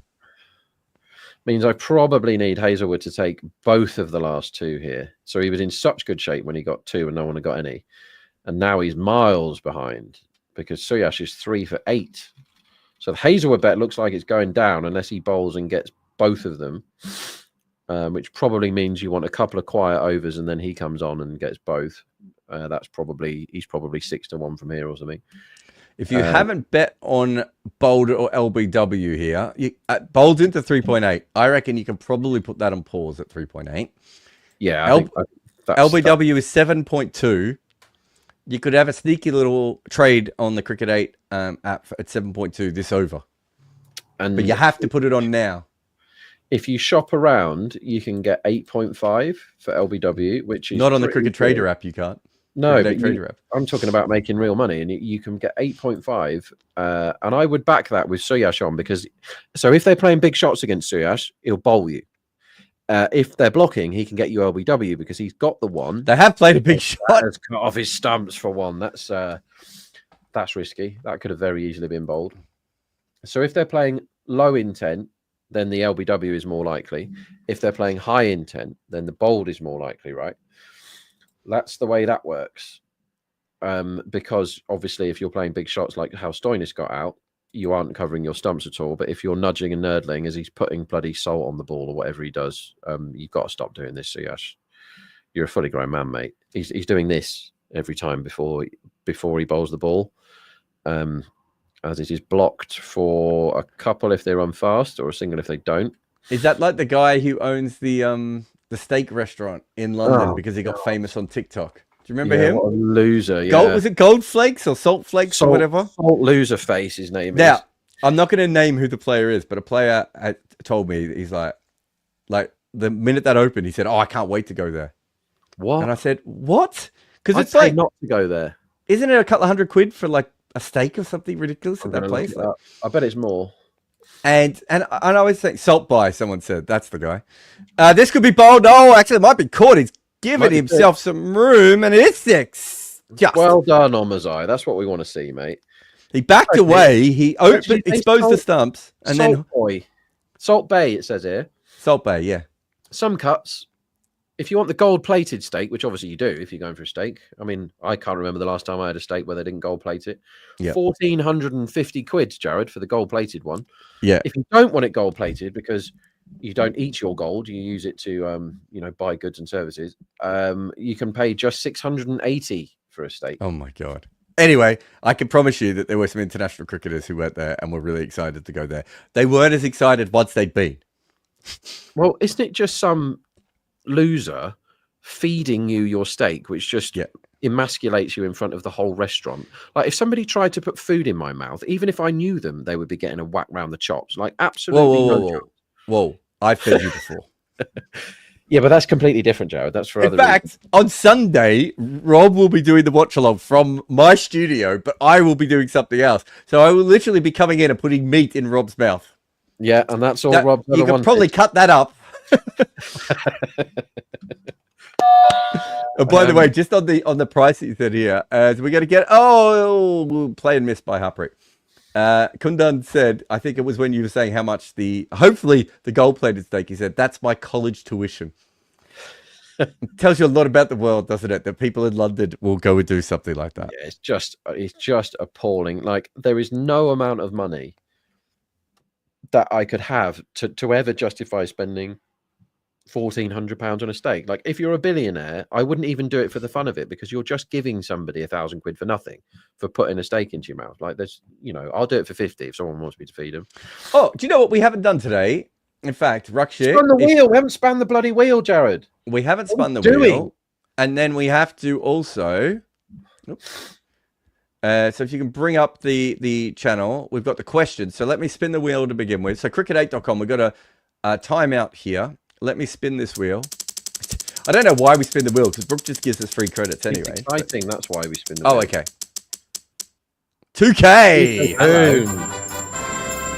Quite right. It gets the add coins to wallet. No, but don't I want to do the next bit? Oh, here we go. Play the away question. All right. Let's see what this question is. A little countdown here. How many ODI World Cup semi-finals have South Africa lost? Oh, 3? 4. Is it 4? No, it's 3. Damn it. No extra winnings today, Rob. All Abraham de Villiers' fault. Let's do some trivia questions. Let's see what we've got today. What team did Rishabh Pant move to? Oh, that's an easy one. That's Lucknow. Lucknow fans probably wishing he hadn't at the moment. They might change their mind next year, but at the moment, certainly thinking that way. Got 100 the other day, Jarrod. Yeah, I don't think that changes their minds. Which team finished top of the league stage in the 2024 edition? I assume that's Kolkata, is it? Yeah. Very good. How many teams feature in the 2025? Oh, okay. That's a bit easy. Come on, Jake, up your game.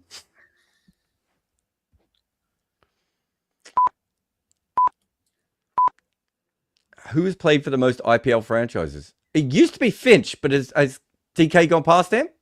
Oh, I'm still guessing Finch. Who's the other one there? Manish Pandey. No, Finchy. Your mate, Robbie Atapper, had a good go, didn't he? I always make that joke. He doesn't like it. Which team has won the most? Oh, I think we know that one. It's Chennai. I reckon we've done that one before. Most fair play questions? Oh, yeah, we know that. Most fair play awards. Which team is the highest win percentage? Oh, we know this one too. It's Gujarat. Yeah. And they've extended that this year.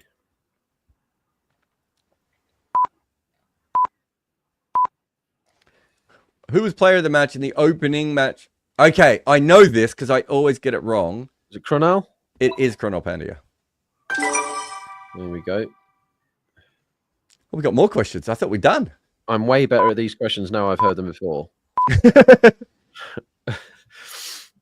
In the first season, he played for Rajasthan.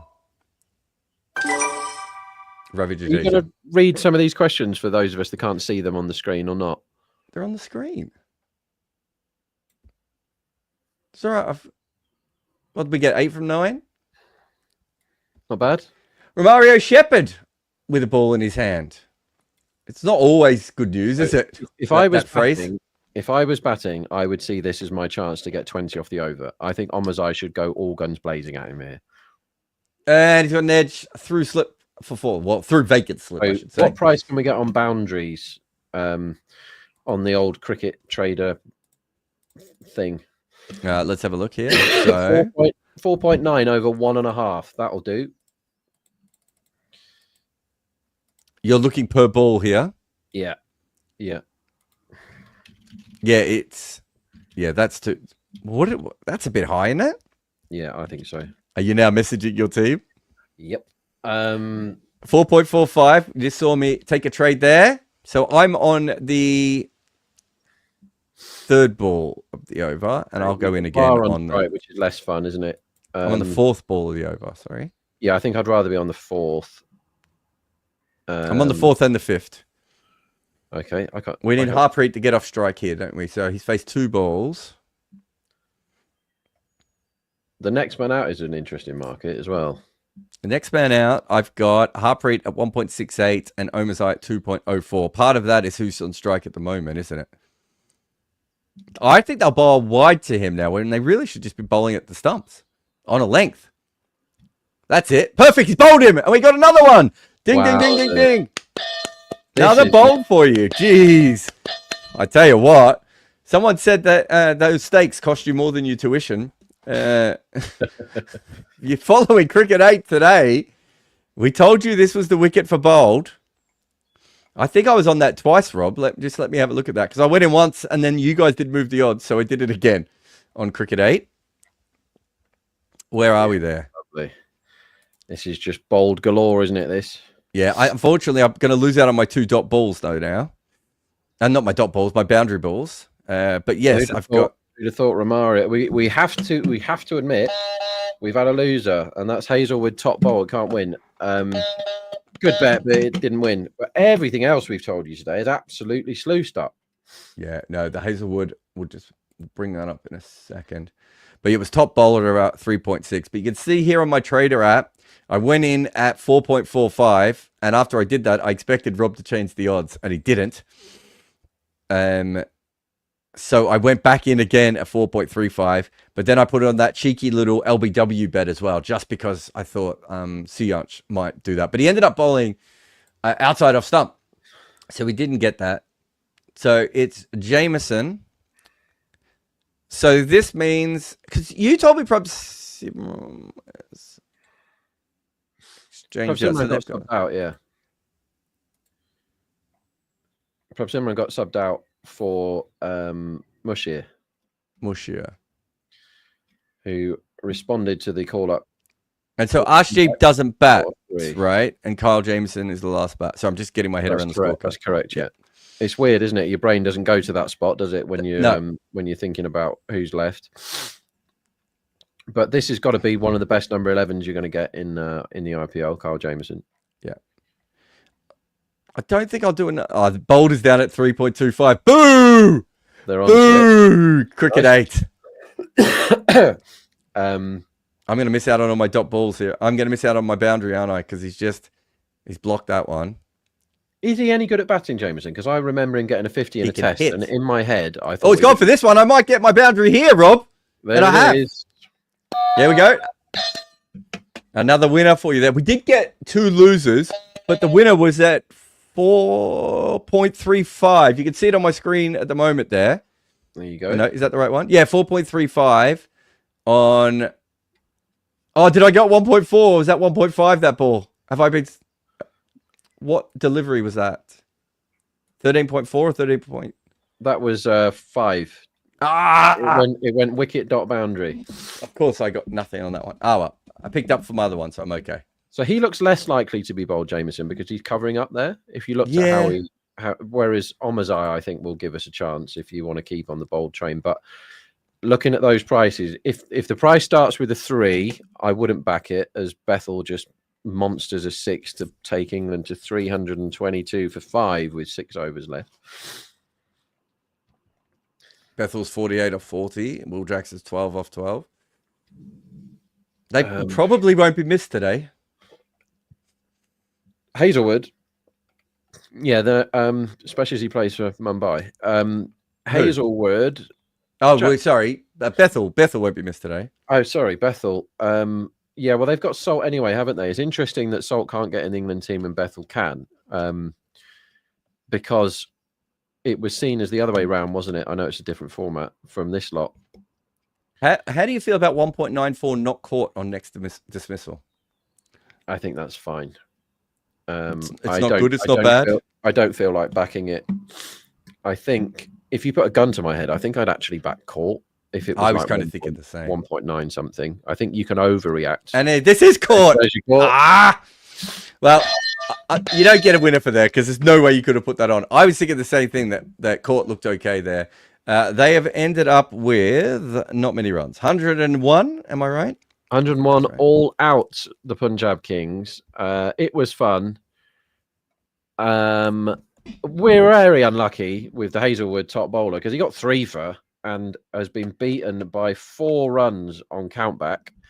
But them's the breaks, I'm afraid. It can happen like that sometimes, but it was clearly the right bet. He was the big threat. They went after Suyash in the middle, but by them going after Suyash in the middle, we got 1, 2, 3, 4 lovely bowls, and we were onto that before the first one. So, yeah, I think we got 6s or 7s on one of them, didn't we? Yeah, 6.5 for Stoyne to be bowled, 5.5 for Shashank. That was a lot of fun. I'm not blaming Omazai there at all. They managed to end up with 4 6s somehow, which when we said the most 6s, they're reasonably likely to win with 4 when the chase is 100. And Kohli and Salt are very much 4s men, aren't they? They hit the ball along the floor a lot. They need Arshdeep to get a wicket in the first over. Never mind anything else. They need him to get a wicket immediately for them to have any chance. And you probably got to get rid of both of the openers, haven't you? And then they've got something to think about. But that bet of 28 or whatever we backed at the time, 30, is hugely under it now because they didn't even get the 111, which they've defended already. They only got 100. No, I mean, I don't mind it. It's more of a fun bet than anything else. So I've got no issue from that point of view. I have one bet coming for the next innings, Rob, which is, and now I can't find it. Was it highest opening partnership? So I've still got Arshdeep to take Salt early on is basically what I'm talking about there. And the extra bounce quite helps me a lot with Salt because of the way he plays. In fact, have a look at this. This is really interesting. Mo Babat and Andy Flower are having conversations about straight bats, and the camera has picked them up. And that's what they're now trying to tell everyone. Keep your bat as straight as possible. Do you see this? Yeah. And he's a man that knows about playing with a straight bat and a not straight bat, isn't he? Yeah. So he's saying, I think he's trying to tell them no angled bats, which I would be 100% on as well. I think that's very, very sound thinking. Anyway, we'll take a break here. You've got one more bet for the next innings as well, which is Patidar. Unders on Patidar if he comes in. Am I right? Yeah, under 25.5. So let's hope he comes in number 4 with 7 runs required to win or something. Do you know what I mean? And then you're going to cash. Yeah, you've got a couple of ways of winning that. We're going to have a quick break here, though, on Cricket Day. Go over to the trader. I think we've shown you that it is a lot of fun. In fact, I got a message on my Discord channel today telling me just how much fun the trader app is. If you haven't played along, have a look at it in the break. At the very least, you can do the quiz questions and spin the wheel and all that sort of stuff. But as I say many, many times, it is the Candy Crush of cricket. And Rob Barron is pure sugar. We'll see you in a moment. Tired of fantasy cricket? It's time to play a new game. And don't worry, it won't cost you a rupee. Cricket 8 Trader lets you play live during thousands of cricket matches every year. Gamify your love of cricket. It's fast, it's fun, and you're always in the action. Trade every ball, over, boundary, and wicket. Win coins and beat your friends. Don't just watch the game, play the game. Because I don't think anyone else should worry him too much. Now, why don't you go have a break, and I will show everyone the trader game for the next 10 minutes. So good. I will share my thing, and I'll show you guys. This is Rob can vouch for this. Obviously, we're getting paid, and we love, and we've worked with Cricket for a while now. Well, I don't know. I mean, obviously, it's maybe not the best call, but we're getting paid, and we're doing this. But Rob can attest. When I got on this trading game the other day, I had more fun than anyone's ever had. It's absolutely awesome. We'll talk about it in a moment. Rob will nick off, and we will. I will do this on my own. I will show you all my trader game. Rakshit, I've just put it into the room. If you want to bring it up, my second screen, or do I press it up? There it is. All right, so I'll try and talk you guys all through this. This is fun. I'll go back to the start. So obviously, if you go to the Cricket 8, you need to sign in. You got my thing here. You actually start by getting as many coins as you can. And one of the best ways to do that. Oh, I just got 1 million coins. Did everyone see that? So Brooks obviously woken up to that there. So we spin the. Have I got my right Wi-Fi on? Because that looks a bit slower than it needs to be. Oh yeah. Well, apparently I don't want to spin it. Try again. Here we go. So we spin the wheel, and the wheel gives you a certain amount of coins. So I get another 2K coin. Not that I need them with my 1 million bet there, right? And then I can then play a home question, which is the easy question, or I can play an away question. And let's see if I can get this right. This is live on air. They don't give you a lot of time here.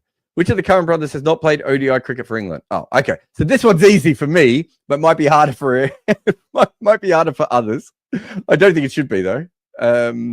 There we go. So I have multiplied my coins. So I've gone from having 2,000 coins to 6,000 coins. That is not the cool thing. There is also this trivia thing that you can go to here. Let's see if I can get any of these right, just to show you how all this works. Again, this allows you to get who's the all-time leading run scorer for CSK. I'll go Dhoni because he's been there for 1 million years. There we go. And that gives me another 50 points. We'll get Rob up on some of these later if we have a down moment as well. Who won the Purple Cat for most wickets? Oh, okay. In 2024, it's not Harshal Patel, is it? Oh, it is Harshal Patel. Okay. All right. So we'll exit out of there because you've seen that bit. Now, let's get to the fun bit. The trader game. So you go to play, you go to trader, and you can see here you can trade on any sort of live game that is within the Cricket 8 system. So I could be betting on the Surrey versus Yorkshire game. I've got Warwickshire, Hampshire down here. The other day I was betting on all sorts of games from everywhere. We'll just wait for the this game to come back up because you can see it's just gone down for a second as they're obviously readjusting all the odds.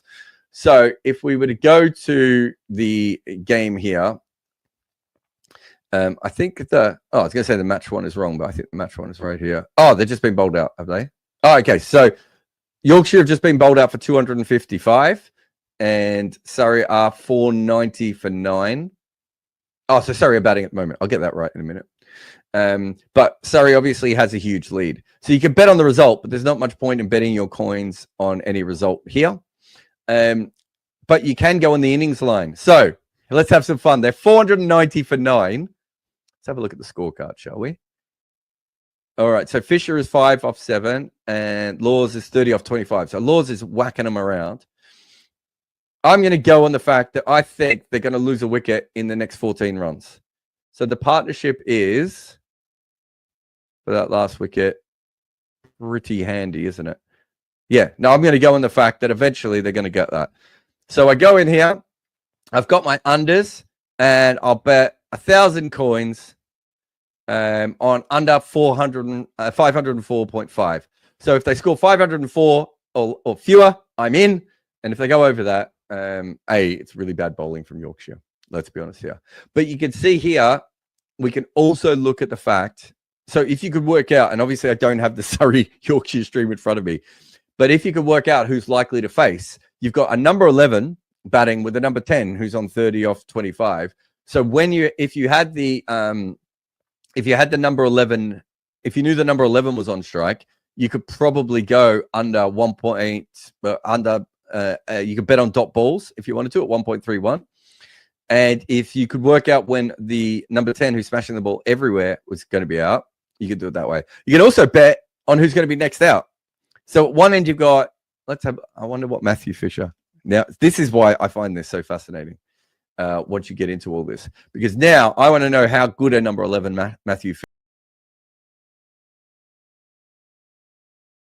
Think you know bat and ball? Play the first ever social cricket trading game on Cricket 8. You can play for free, acquire virtual coins, and jump right in. In Trader, you can strategically risk coins on live cricket matches across dozens of markets. Sign up now.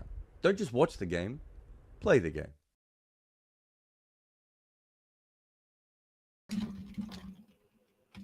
All right, welcome back. Jarrod Kimber, Rob Barron here. Hello. I don't know if... I'm just seeing if there are any markets up. Let's have a look here. So I've seen wicket in first over, right? I've also seen 57.5 up for the first 6. Now I'm on unders for that because there's a couple of ways that wins. Firstly, the pitch was quite hard. Secondly, they might defer risk, so it might win from intent. But anything north of 4 for wicket in first over, you've got Arshdeep against Salt, and they're not going to muck about here, Punjab. They have to front load all the good bowlers. So that's why I think the first 6 lines should be lower, because it can win by them just scoring quite quickly, but not scoring 57. That's still a lot. But it can also win by them deferring risk. It can also win by Punjab bowling all their best bowlers at the start. There's no point saving overs, is there, Jarrod? You just bowl all your good bowlers now. You're defending 100, and there's no other option. So they're not going to go part-timers here, which Punjab have got plenty of because they made the batting sub.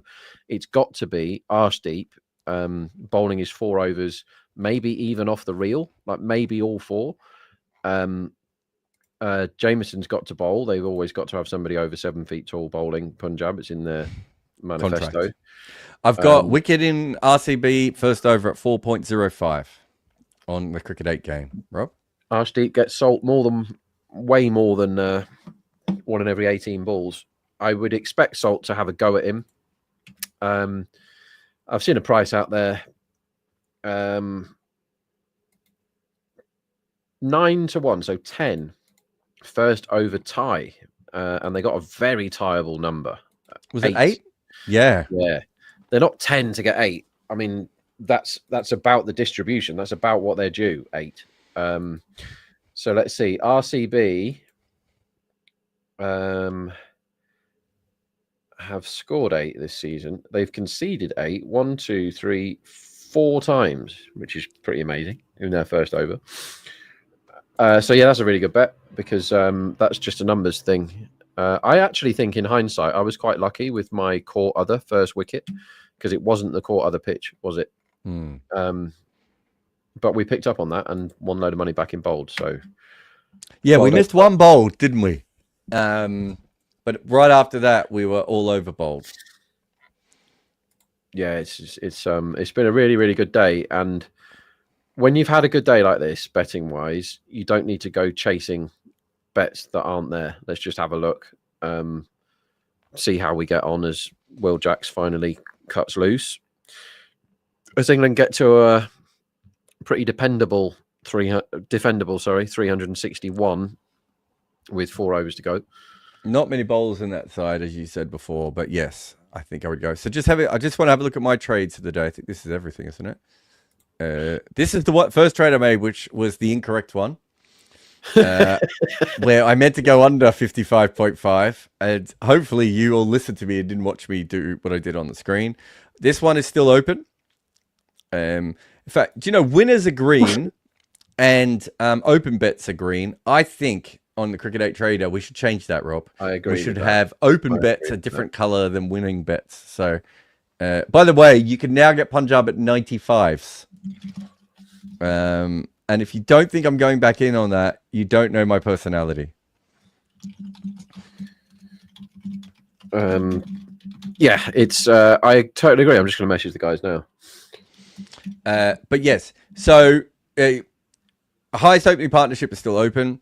I had a great bet on runs off the first 6 overs, and I was basically done by an under edge that missed off stump, and then a great 6 by Marcus Stoinis. But the over went exactly the way I wanted it to, and I somehow lost that one. I had 0.5 runs off delivery 5.5 because I thought that Stoinis would probably block that ball out, and instead Hazelwood bowled it down the leg side and he got whacked for 6. You know, I bet on intent there. I didn't bet on the and I was probably done a little bit unluckily. This is my first bold bet that we went in on at 5.5. I think Rob got even better odds than that along the way. Then we had another bold bet that didn't win. I had my over 7.5. Do you remember this, Rob? This is when we had the 5 wides first ball. The next ball was a leg by. And somehow I didn't manage to get a single extra. That's so unlucky. No, wait, did I get it right? No, sorry, it was 5 wides, then a single, then another single, and then wicket, ... including a misfield to finish that over. I deserve that. I got 2 more bolds in here. I had the LBW as well, but that was more for the spinner. And then I had the boundaries because I knew boundaries were coming. Unfortunately for me, there was a wicket. And then the boundary did come, but it was off the 13.5. That's why ball betting is so hard, isn't it, Rob? Because you can be kind of right and it still doesn't quite fall the way that you want. And I've got basically 2 open trades on the Cricket 8 site at the moment. I've got the wicket in the first over, and I've also got the highest opening partnership. Now, the opening partnership was what? 12, 13? 9. So I'm basically betting that there's going to be a wicket very, very early on here, and I've gone in twice with 2 different bets. But I'm happy with that. I like the angle. I do think a lot of it is. Firstly, we've just seen the team get bowled out for 100, right? So it's not a good pitch. That's a fact. We've also seen in the past many times that Arshdeep has Phil Salt's number, and he's bowled him first ball before in the IPL. I think weren't we on last year wicket first ball, and we were going absolutely mental in the studio. That might have been Arshdeep's Travis Head actually in one of the knockout games. Do you remember? He cleaned him up really early. So Arshdeep is a very good first over bowler. I think the first over is fascinating how RCB go about it. So I backed Punjab most 6s before this. So I'm really cheering on less than 4, which normally is a horrible position to be in for an innings, but they're only chasing 100. And Salt and Kohli love hitting 4s. So don't know whether I'm favourite or not. I'm pretty close. 4's about the line, I think. So runs in the first over. At 7.5, you get 1.86 for overs. At 8.5, you get 2.28. And at 6.5, you get 1.57. So you could go unders here. There's a sneaky bet, if anyone wants it, which is the under 2.28. If you agree with me and there's a chance of a wicket. Or there's just a chance that he's going to struggle with the bowler, right? Yeah, I've seen him get dot balls playing Arshdeep before, especially on a wicket like this with variable bounce. So the conversation I just had with my traders in that break was, what's the thought process for your Kohli run line now? Because normally you'd think chasing 100, Kohli is going to get a red inker and that's the end of it, right? That's what you think. Couple of things against that. Well, the main thing against that is this is obviously not as good a pitch as normal. So you're going to start his line higher than normal or lower than normal? I would say lower than normal personally. The argument against that is that Kohli is not going to take any risk because he loves a red inker in a chase, right? How many times has he been not out when they're chasing 100 odd? The other thing is, if you're pushing his line up, you have to consider when there's only 100 runs available that he could be not out, Jarrod, and the rest go berserko, and he ends up with 30 not out here. That's possible. So when you see a line of 35 for Kohli, I think that's too many because I think he could be not out 34. Can you see that happening? That he only scores a third of the runs? What if Salt gets 20 off and over? You know, where's Kohli's line then? And what if somebody comes in for a whack to try and ice the game. I would certainly tell my number 3 in a chase of 100 to try and hit every ball for 6. Romario, maybe. Yeah, it's an interesting one. I think watching Andy Flower and Mo Baba makes me kind of think they're going to play it a little bit safer. When you saw Flower then doing that, and basically none of this, yeah, you got to play with a straight bat. That suggests that they might be sensible in this chase and try and get the win. There's no prizes for net run rate here, remember, everyone. That's why I like the under 57.5 first 6, because they don't get any prizes for hitting more 6s or for hitting more 4s or any of that. They just got to win. It's binary. You go into the final of the IPL if you win this match. And that, for Bangalore, is a massive deal because they don't do that very often, Jarrod. By the way, on Cricket 8, you can still get Punjab at 4.65 for highest opening partnership. We like that, don't we? I can't see it being Virat that wins us that, getting out that early, but he has done before. But the extra bounce is going to, or the inconsistent bounce should affect both players, right? Like, I mean, that's how these things work. And Kohli has been very aggressive. To quote, the fella in Rounders, what's his name? Doing the Russian accent. John Malkovich. Yeah, that's it. What's his character called? Teddy KGB, is it? All I know is that John Malkovich couldn't believe he got away with that accent. Very aggressive. Yeah, it's a funny accent. So I'm saying that you should back under 35.5, but we're teaching you how to trade today, or Jarrod is with all his trades. First ball is right on the money. Oh, defends it, which is not what we wanted to see, is it? Defends boring. It into the point region for a single. Reminder that we said the first over tie at 10 was a really good bet. That's for them to score exactly 8, and it ain't 1 in 10 that they get exactly 8. It's about 1 in 6. Fall of first wicket at 30. So normally with this team, RCB, right? What are they averaging for their first wicket this season? This is why you keep stats, boys and girls. First wicket this season, they are averaging 48.77. So you see a line of 30, you think, bloody hell, that's an overs. And then you remember that they've just bowled the other team out for 100 as Kohli launches into the first ball from Arshdeep for a overhand, well, like almost a tennis forehand for 4, isn't it? That's like topspin forehand.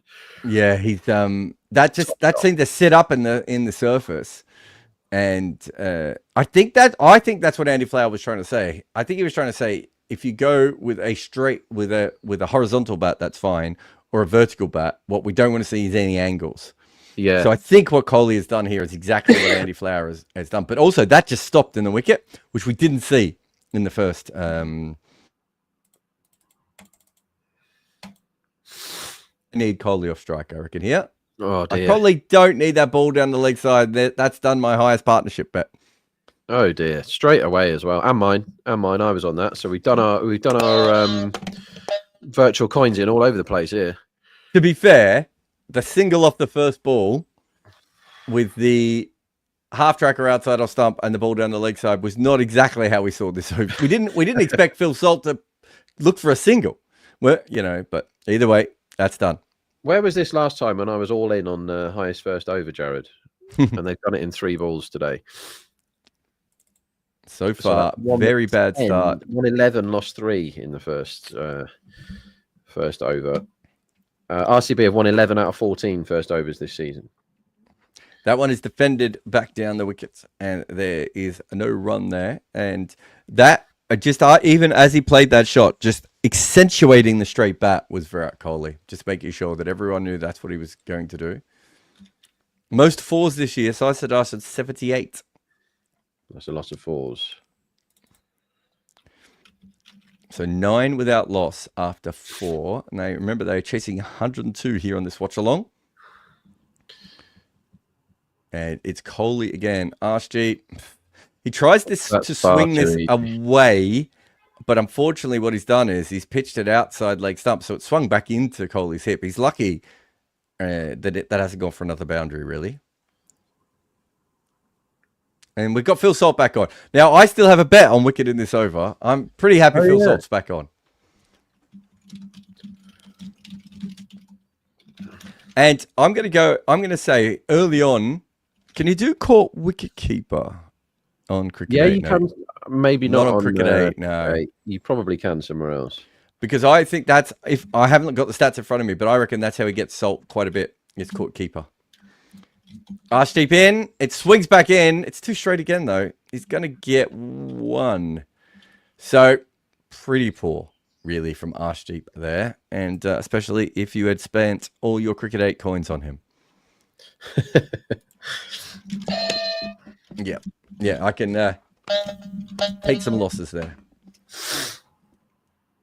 So very, very good start of 11 for 1. I'm just updating my spreadsheet for the tournament. So Punjab lose first over 11-8. They're still a good first over team. They've won 9 and lost 6, but RCB have won 11 and lost 3 of their 14 first overs. So it's going to be Kyle Jamieson, as we assumed. His height will help on a pitch like this, won't it, Jarrod? That you can't trust the bounce, so he will get more bounce than the other bowlers. I mean, that's one of the worst first overs Arshdeep's bowled in this comp. Actually, he did get blasted a few games ago, but he doesn't normally get hit for double figures. So yeah, they need to get Salt out. He honestly got away. I reckon he got away with 2 balls in an over as well. But it's Kyle Jamieson now. 2 Phil Salt, and that's a big hooping in swinger that is smashed to mid-off. No run. Interesting. Would have thought that Jamieson would have come straight on and gone for the height option, but maybe that was the double bluff. Thinking he could just slip one through Salt early on. Let's see what his length is after this. Arshdeep's going to bowl the 3rd over. Yeah, you would think so.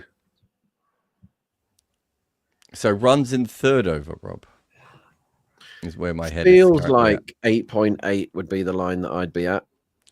Oh, this is a massive leg cutter. What did that swing away? It looked like it hit the pitch and just darted away. I know what you mean. I know what you mean. That did definitely move. What do you think the line should be next over, Jarrod? And what is it? They're 2 important questions. I think high 8s I would be. I can't. The line seems to be 9.5 here as your middle ground. I don't mind unders. I don't mind unders there, really. Under 8.5 is 2.32. Under 9.5 is 1.98. I think I prefer the under 9.5. I'm gonna get my virtual coins out, I think. There's no point me betting on that then. How much? This one is down the leg side and helped away slowly for another boundary there. Yeah, I've had a proper bet. 750,000 coins going in. I might have some more under 10.5, and I'm going to be asking Brooke for some more coins in the extremely unlikely event that I lose. I mean, the biggest issue so far is that Jamieson and Arshdeep have just been all over the shop. Yeah, I mean, they've got their lines completely wrong, haven't they? They're just spraying it. This is done, this game, as far as who's going to win goes. I mean, Kohli fishes for 1 outside the off stump and is comprehensively beaten. To be fair, that did swing. That was a great ball. This is the Kohli unders spot, I think. 44.5, I think is too many for him. Because A, he's playing loads of shots. B, the pitch is doing plenty. So Kohli isn't playing as if he's going to be 45 not out at the end of this, is he? He's playing as if he wants to, blast these runs off and get home, which on this pitch means your every chance. All right, I'm going all in on that. I agree with you. I'm going under 44.5 on Kohli because I think there's a chance of a not out there as well as he smashes this off the middle. I tell you what, we are getting a lot of swing. That hooped again. Overton walks in and is sensationally caught. One of the most pointless wickets ever. Sensationally caught by new Test captain Roston Chase, running back, diving over his shoulder. That is an absolute screamer if you get a chance to see that. I'm not one that talks up catching because I think everyone should be able to do it, but my word, Overton has hit it straight back down the ground for a booming one bounce four, and Chase has just come out of nowhere, leaping backwards and taking it over his head. Stunner. Take a quick single here. So Kohli is farming the strike. 17 for none of 2.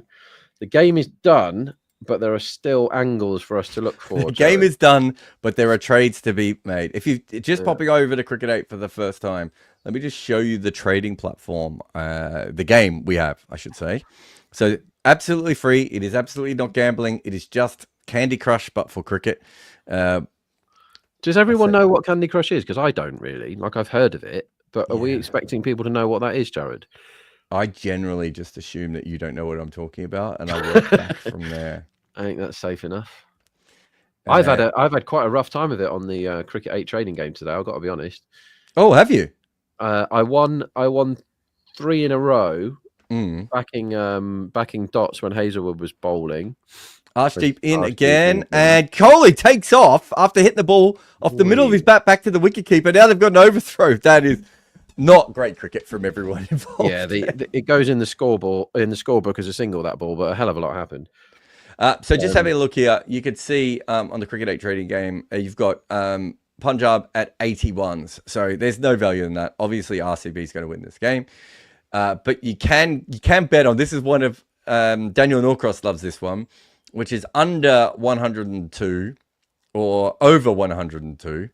And you could, that basically means whether they're going to score 102 exactly or whether they're going to hit a boundary and go on. So that's a fun but ridiculous bet. Is that agreed, Rob? Yes. But later on, sometimes it can be good if you're following the game closely. It is fun and ridiculous. How is Norcross? When was the last time you saw him? He's a really fun man. When did I see Norcross? I got the. Oh, I saw him at the not at the over. Beckenham recently. Yeah, he was in very good form that day. The funniest thing with Daniel Norcross is he will spend like an hour and a half commentating a stint, come off, and still not shut up. Whereas when I come home, we did a full lap of the ground, and as we came around, I could see him going, I want them to walk over faster because I have points I want to make. The minute I sat down next to him, he just had a bunch of points that he had to tell me. One was a technical point, one was some other nonsense that he'd come up with. But just to go through the trading game, what else we got here? So runs in over 4. I'll get that right in a moment. So you've got short ball pulled away out to the sweeper, only one. You got runs in the 4th over. So if you think they're going to slow down, and I don't think there's any reason to think they're going to slow down right at the moment, but you've got some good odds here. Over 10.5 is at 2.04. I think the unders are probably the bets there, though, if we're being honest. 1.7 on under 10.5. Rob, anyone? Yeah, that sounds completely fair to me. Who's going to bowl that over? They go Jameson again? I think they probably do. You're at the stage now, if you're the bowling team, where there's kind of no wrong answer because you've lost. So you could try and bowl your 5th and 6th bowlers now to A, save your guns for the next eliminator, and B, have a look at your options, because if they pick the same team again for the eliminator, they are sure. Oh, this is the top edge, but it's over the keeper's head for 4. Nicely done, Phil Salt. I think he played the ball there completely on purpose. I don't know if he played it over the keeper's head, but he definitely knew he was getting up and under it, didn't he? He was trying to play that shot. What else we got here? We got wicket in over, which in the next over is 3.45. I think that's just too thin for me at the moment. I wouldn't be interested in that. We've got full of wicket under 49.5 at 1.85.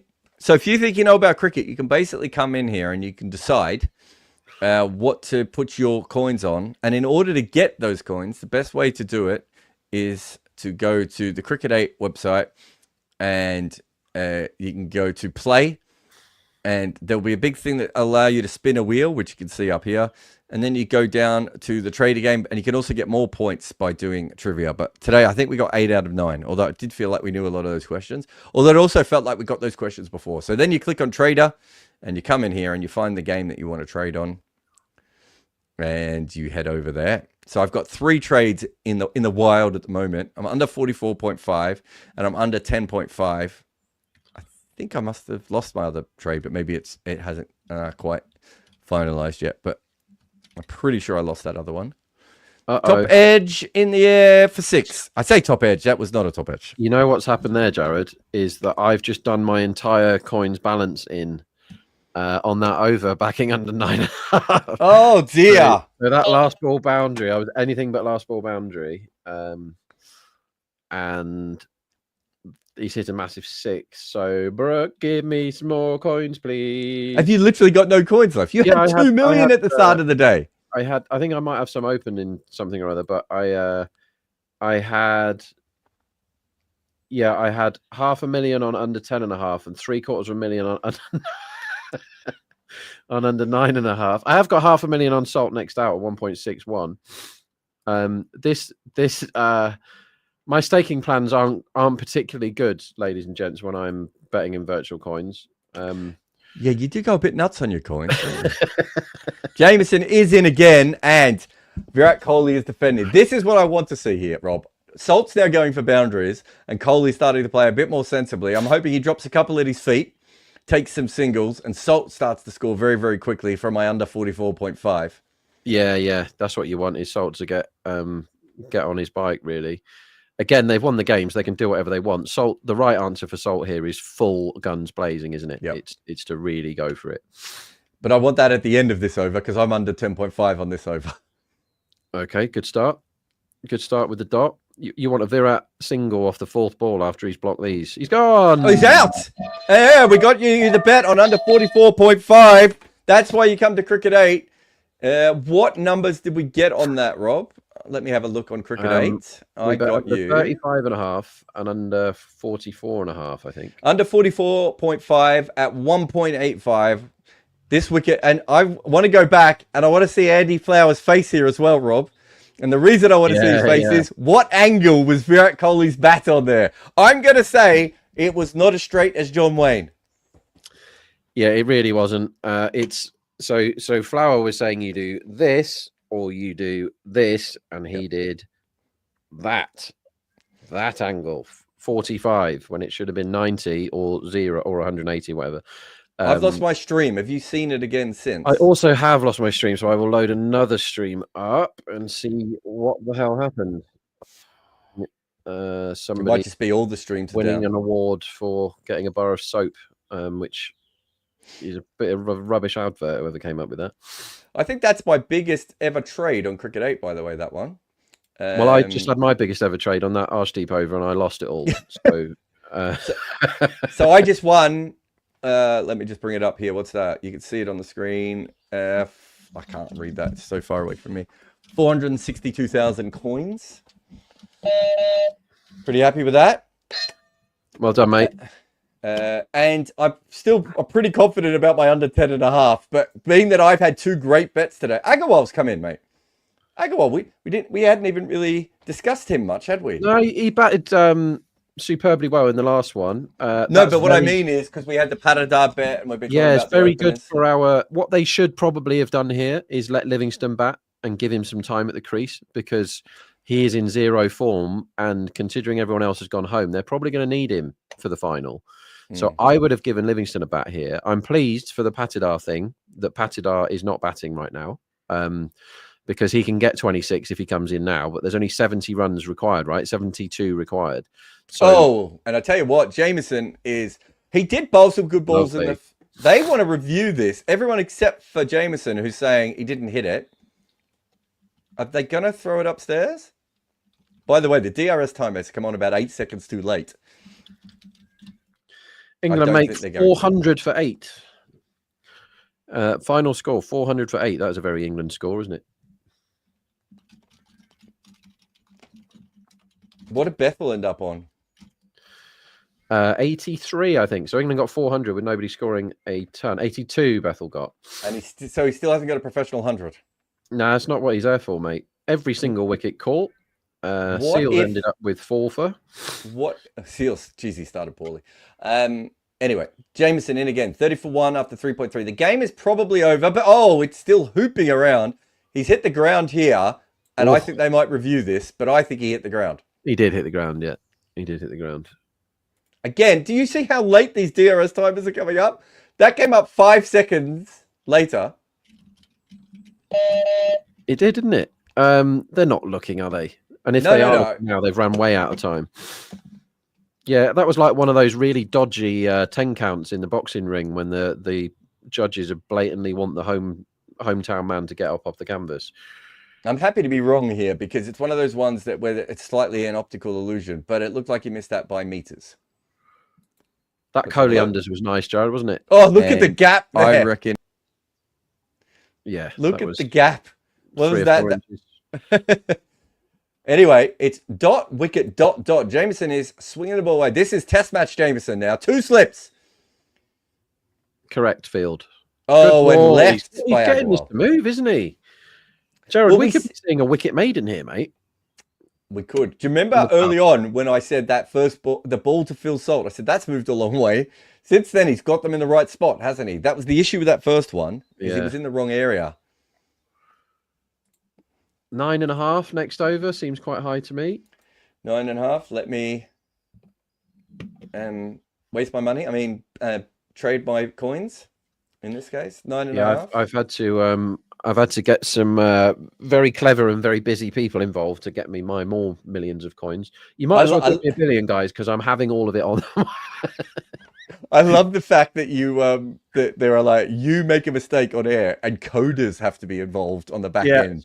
Sorry, geeks. I want more coins. Give me more coins. If only you were able to do this with money. Systems working. Systems working. Send more money is the regular thing. And it's another perfect delivery. What an over from the big man. Absolutely outrageous. Well, has he got the nick or not? He has, hasn't he? He has. Yeah. Wait.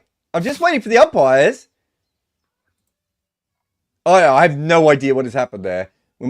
If you could tell us on comments, because I didn't think that was out, but they are convinced it's out. It looked, it just one of those where the ball's so good, you want it to be out, don't you? He's beaten him all ends up. It's swinging away. The bat has been angled out. It's really close, this one, Jarrod. It's not like the last one that's 4 inches away. I still don't think he's hit it, though. I don't think he has either. The crowd must be making a deafening noise, as you would if you're watching. Also, I think they reviewed that partly because they didn't review the other two. But let's see. It's either a wicket maiden or a double wicket maiden. We're just about to find out. And it is just a wicket maiden. It makes me want to back at Garwell unders, to be honest. What an over, says Rat. Remember, you can send us through some... Oh, so it was given out on the field. I gave it. Oh, okay. Okay, we missed that. The stream that we're on, as we said before, is very fast, but it does cut certain images, so we don't see everything that you guys see. And in that case, I think the producers on the stream we're looking at were about to go, thought it was the end of the over, and they started to cut away. So a bit like me, they thought it was a play and miss rather than an edge.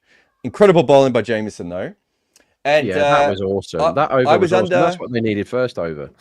You were under 9.5, weren't you? Under 9.5, was I? Let's have a look. Oh, bloody hell, here comes a chance for some runs. I was under 10.5 at 1.7. I mean, that's got to go down as one of the best bets. Like under 10.5 and it's a bloody maiden. Omazai. Now, we've seen swing. He's just got to... Either he can slow himself down here and just bowl the ball outside off stump, swinging away and make Salt play an angled bat shot. He's got a chance of a caught behind. He's got a chance of caught at slip. He's got a chance of a ball straight up in the air. Inside edge back on the stumps. There's plenty into play, but he's got to bowl the right balls. He's bowled an in-swinger. Okay, not exactly what I was looking for, but it was the right line. Yeah, I think Omazai is actually the right shout here because of the amount of swing, amount of swing that he got last time. What an over, by the way, from Kyle Jameson, that last over. It'll probably be forgotten because they're going to chase these, but that was extraordinary. Like, he had them all on toast, every ball. Got the wicket, obviously, of Virat, who did not. Oh, this is it. Is this bowled in? I mean, he's nearly bowled him. He's nearly nicked off. Everybody went up, but they're not reviewing. They've still got 2 reviews, right? Because they didn't lose one last time. Everybody went up, and then they said, all right, well, maybe you didn't hit it then. Just to go back, that excuse me. so in the comments, Hawkeye says, "Wasn't that a Punjab review?" But I just see on Crick Info they said that it was given out as well, but we didn't see it. As we said, our friend. Well, the umpire definitely changed his decision, didn't he? That's what I thought. Yeah, he definitely did that. So this ball was angling down leg side. By the way, that is an absolute beauty. It's beaten him with swing and bounce. That's the ball. He shouldn't be bowling. Bad Omazai. Bad Omazai. Naughty Omazai. Wide, outside off stump, and he's been slapped away. Especially, Rob, if you're on unders 9.5 here. Yeah, I joined you on this over with the 9.5. I thought it was too many, having seen the maiden before. I think 22.5 looks like quite a lot for Agarwal, who's just come to the crease and been beaten 6 times out of 6. It's quite a lot to get 23 on this deck. You know, one person has managed it so far in this game, has scored more than 20. So 22.5 seems like a very high line for a man that's just been beaten.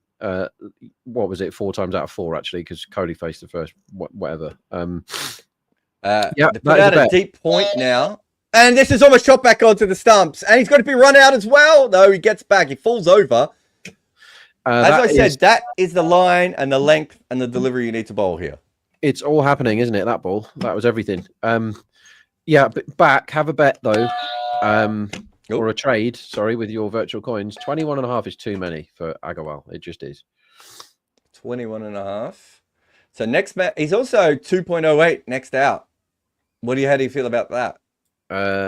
Yeah, I can see what your thinking is. Well, Salt looks much more comfortable, doesn't he? Much more comfortable. Mind you, he almost dragged one back up to his stumps as well. So,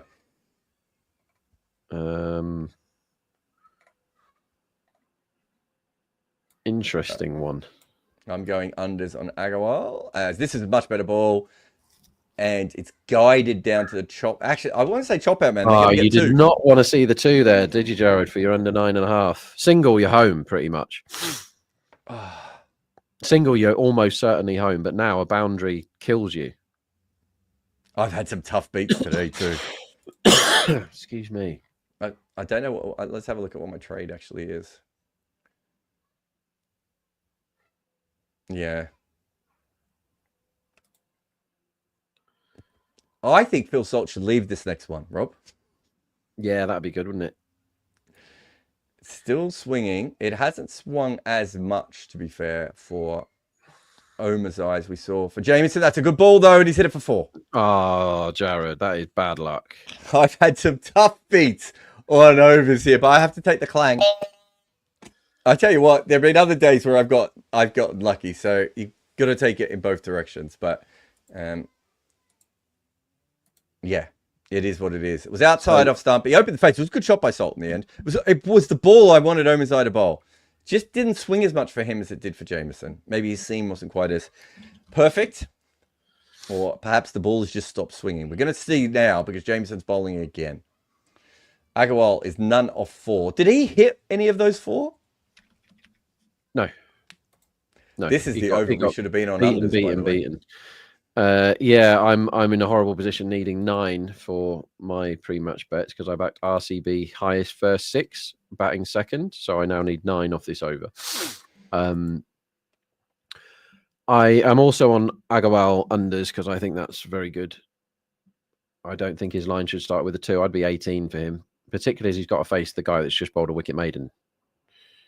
Jamieson in again. He backs away. Blocked for 4. I can't believe this shot. This is one. How has that happened? How has that happened? He has backed away. He's been chased, and he has blocked it for 4. That straight back down the ground. Incredible timing. Absolutely correct comment, by the way, from Ali Syed there. Loving trader makes watching any game 100% more fun. Yeah. And if you have friends, which Jarrod and I don't, but if you have friends, then you can put things on the line like whoever's got the lowest balance after this over must make the teas, or go and get the sandwiches or the samosas or whatever it is. Like you can use these coins to make life, as you say, 100% more fun. And that is a scientific and mathematical fact that the trader game makes any game 100%, exactly 100% more fun. It's actually, I'll talk about this in a moment. It's a lot more fun when it's a random game that you don't know a lot about and you suddenly try and pretend you're an expert on. Like, let's say, Rob, the Greece versus German women. Which we've watched far too much of, if we're being honest. This one's down the leg side, flicked in the air, and straight to fine leg, one bounce. Wow. That looked for a moment like he was absolutely going to find the man. It's not swinging as much at the moment for Jameson.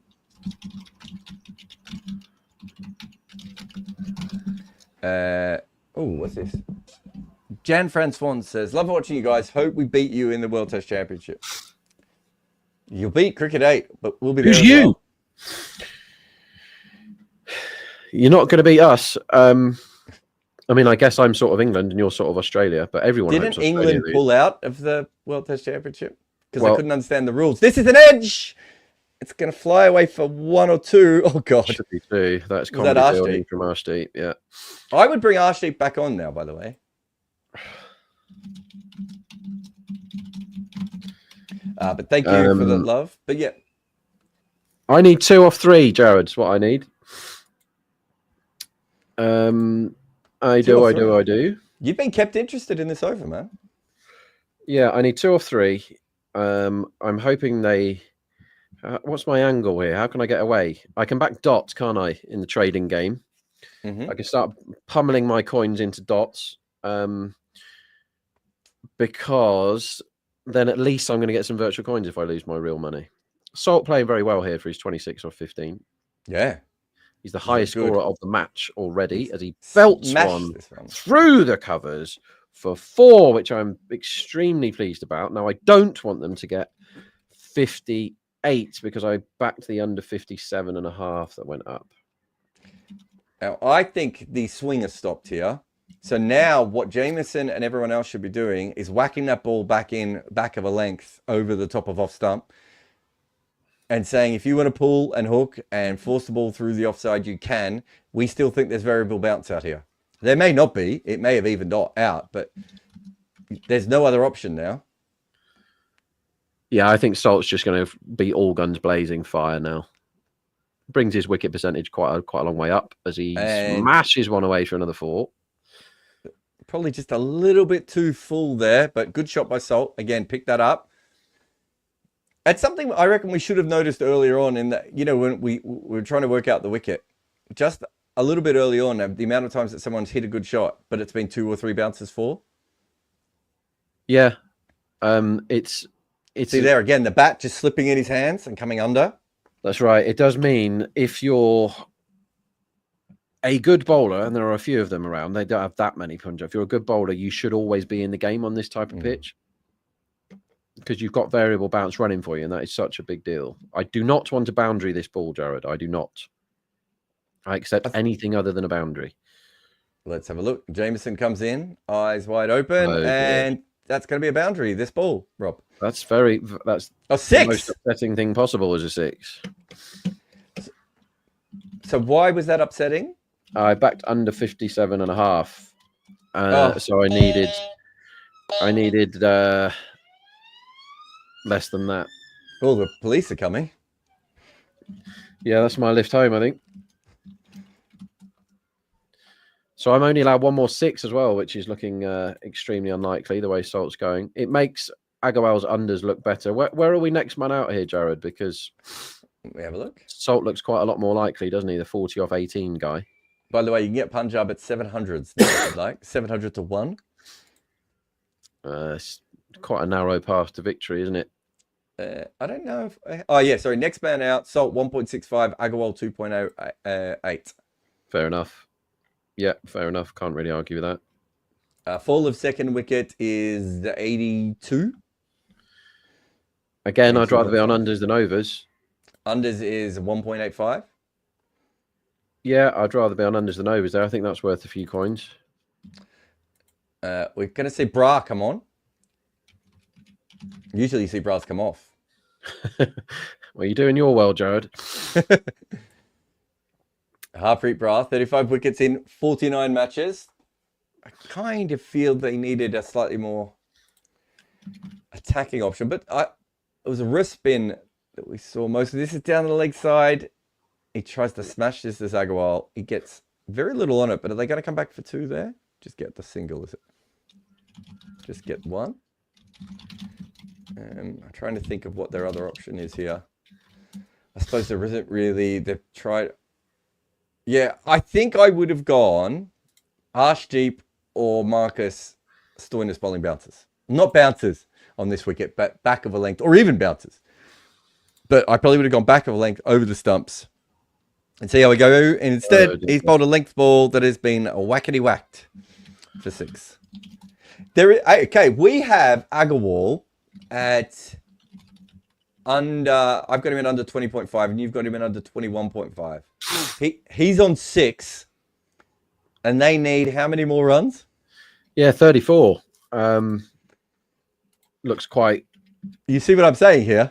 Looks quite obvious that he can win in 2 ways, or your bet can win in 2 ways. And if you ever get into that spot, ladies and gentlemen at home, where you can back a player unders and it could win by them being out, as it always can, or it could win by the other guy scoring too many runs, then you must get involved. That is a spot where traders should not be allowing you that option. And if they do allow it, punish them.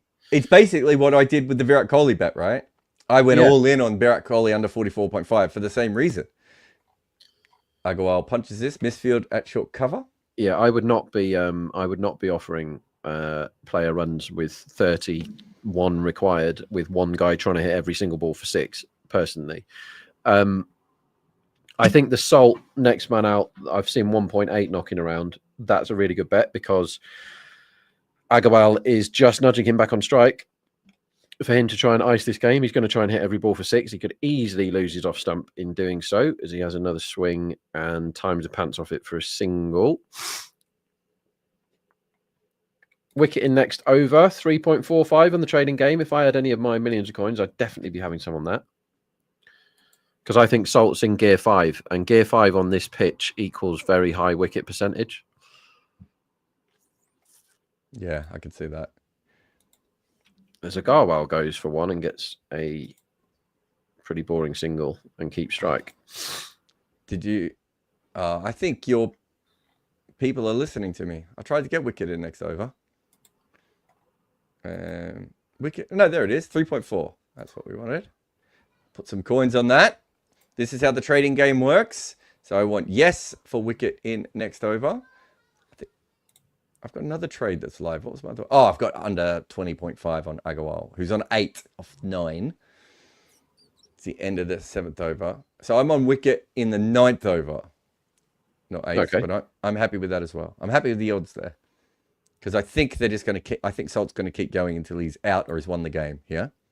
Yeah, that's fair. Kind of what he does.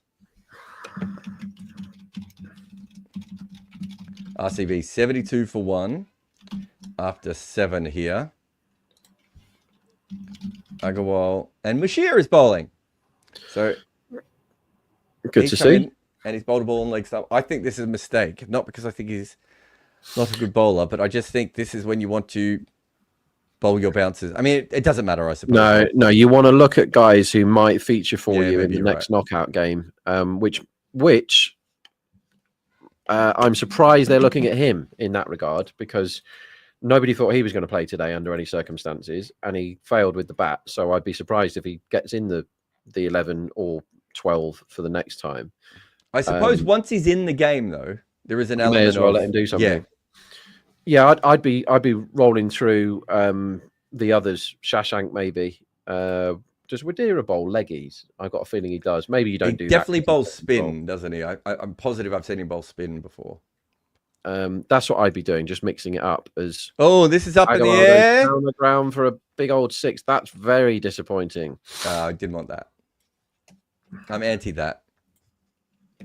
Not what I was looking for there at all. But good hit from him.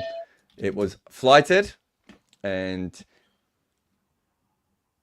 on the stumps. Yeah, just a good hit. Just reached for it up and put away. Really had to reach for that a long way. Means the next man out prices should go much closer together. Now, this is the time where we can have a sneaky next man out bet because we get the refund, right? Oh, for sure, yeah. As Agarwal gets another 4 off an appalling piece of fielding. That's so we're not trying very hard to win the game, that is. I'm not sure who that guilty party was there. We are back tomorrow, Jarrod, aren't we, for more of this fun? Yeah, I've got to set up the studio for Rob to come in, and he's going to reinforce the floor. Yeah, be within touching distance. Put up the big screen for you. Well, it's not that big a screen, but it's a bigger screen. 84 for 1. So we'll be here for every knockout game. So it'll be me and Rob tomorrow. They're appealing for this. Nah, don't think so, mate.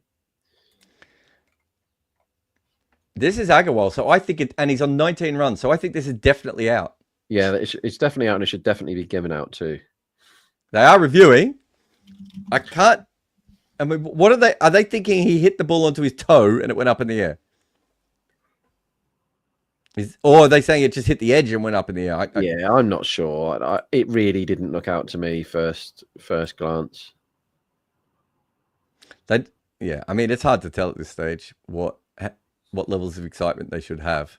But they don't look like a team who's about to... He looks quite excited because it's going to be his first IPL wicket if it's out, and I understand that. That's fair enough, isn't it? I think Gilchrist's first IPL wicket is probably my favourite ever IPL wicket when he was doing Gangnam Style all round Dharamsala. Yeah, if he's hit that, I'm 85 kilos.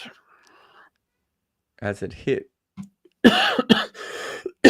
Miles away. He has hit it. Miles away. He smashed it. Goodness me. Okay. I was with you. The first view, I wasn't sure. So does it flick the wicket keeper's pads? I thought it hit his back foot, but now I can see, looks like it misses his foot. I might flick his foot, but it doesn't do much there. And then it hits the wicket keeper and goes to slip. That's out. We didn't deserve that, Rob, but we will take that unders on Agarwal. That feels very much like a bit of a fortunate one, but we'll take it. Lost on my next man out, though. I didn't see that one coming. But one, the punting gods give and take it away. So that's... Hey, you also got wicket in that over, didn't you? Oh, yeah. Double whammy there. Forgot about that. That's the 8th over, isn't it? You had the 8th, I had the 9th, I think. So this is the 8th. Yeah. Lovely. 3 point something, was it? 3.3 or 3.4? On my other screen, I have got Clive Lloyd and Rishi Sunak, I think is the politician. I think he's one I know. I don't know which team he plays for. You mean your country's former prime minister? Is he? I've definitely seen him before, Rishi Sunak. He's also the one who used to bet on spread betting. That's why I thought you would actually... he used to bet on cricket spread betting. He's just bowling at some stumps and some unguarded stumps, and he's been clocked at 41 miles an hour, and he elected to bowl the bouncer. I reckon that's about as fast as he can bowl. I would like to hear from Clive Lloyd, and I would never like to hear from any politicians under any circumstances. But wicket and over. Was it an intentional bouncer? Yeah, because there was no batsman there, and he's stupid because he's a politician. Here's something that's pleasing me, Jarrod. We've given you another winner. Oh, ta-da-da! Da-da-da! So we had, and we're putting it up on the screen now. So if you've been with us all day, you will have got this one. But let me just find it. We had Patadar for under 25.5 runs, which mathematically is a very big chance of coming up at the moment, Rob. Yeah, we're quite pleased here, aren't we? So that is another winner today. I know you haven't done great on the Cricket 8 trading game, but that's because you have been reckless and mad. How have you gone on actual bets? Because I feel like you should be up massive on actual bets. Yeah, I've done really good today, Jarrod. Really good. Yeah, I can moan about a couple of things, but really good. It's been joyous, like nearly everything pre-1, but picking up on... So this is something where if you've watched a lot of cricket and you can pick up on things, you can really cash in when it happens. If you just go, right, this is the bowled pitch. And I immediately went, and this is what traders do, right? I immediately went to my percentages of Stoinis bowled, and it said 11% IPL bowled. And I'm like, okay, I don't care. Because I could just see in my head him getting cleaned up, bowled on this particular deck. If they bowled spin at him, which they did, even pace we saw. So yeah, and it troubled all of them, didn't it? And it was something that we noticed very early in this game was the variable bounce. We saw 1 or 2 leap up early, and we saw 1 or 2 stay down that were nearly chop-ons, and we saw 1 go up that was taken up here by the keeper. And you're like, okay, so Bold is in the game here, and that was shown to us. And I wasn't getting winners at 3.8 or 4, which I probably would have left alone. I was getting 6.5. Whereas that's the Bold price on a great pitch, and this definitely isn't. I know they've made light work of the chase, getting, where are they? They're scoring at more than 10 and over. But yeah, been a great day. Like Patidar unders, Ia unders. First wicket was caught other, which looking back feels a bit lucky. Interesting lines up. We got Greaves opening for the West Indies by the looks of it. So Sol got a 50, and if you were on no 50 in this game, you were in quite good shape at half time. Yes. What would no 50 be? About 7th? Yeah, something like that. Yeah. Now we've got to keep this in mind, Jarrod, is that the next game is here, and so are we going to get the same? Probably. I don't think you can ever assume you're going to get a similar wicket 2 games in a row on this pitch. I think the strips are very different from each other. Yeah, they definitely are, because we've seen. Is this the same wicket? Is this the same pitch that we saw the 111 defended? I honestly don't know. So we've seen a team lose after making 200 here, and we've seen a team win after scoring 111 here. So it's really, really difficult. Excuse me.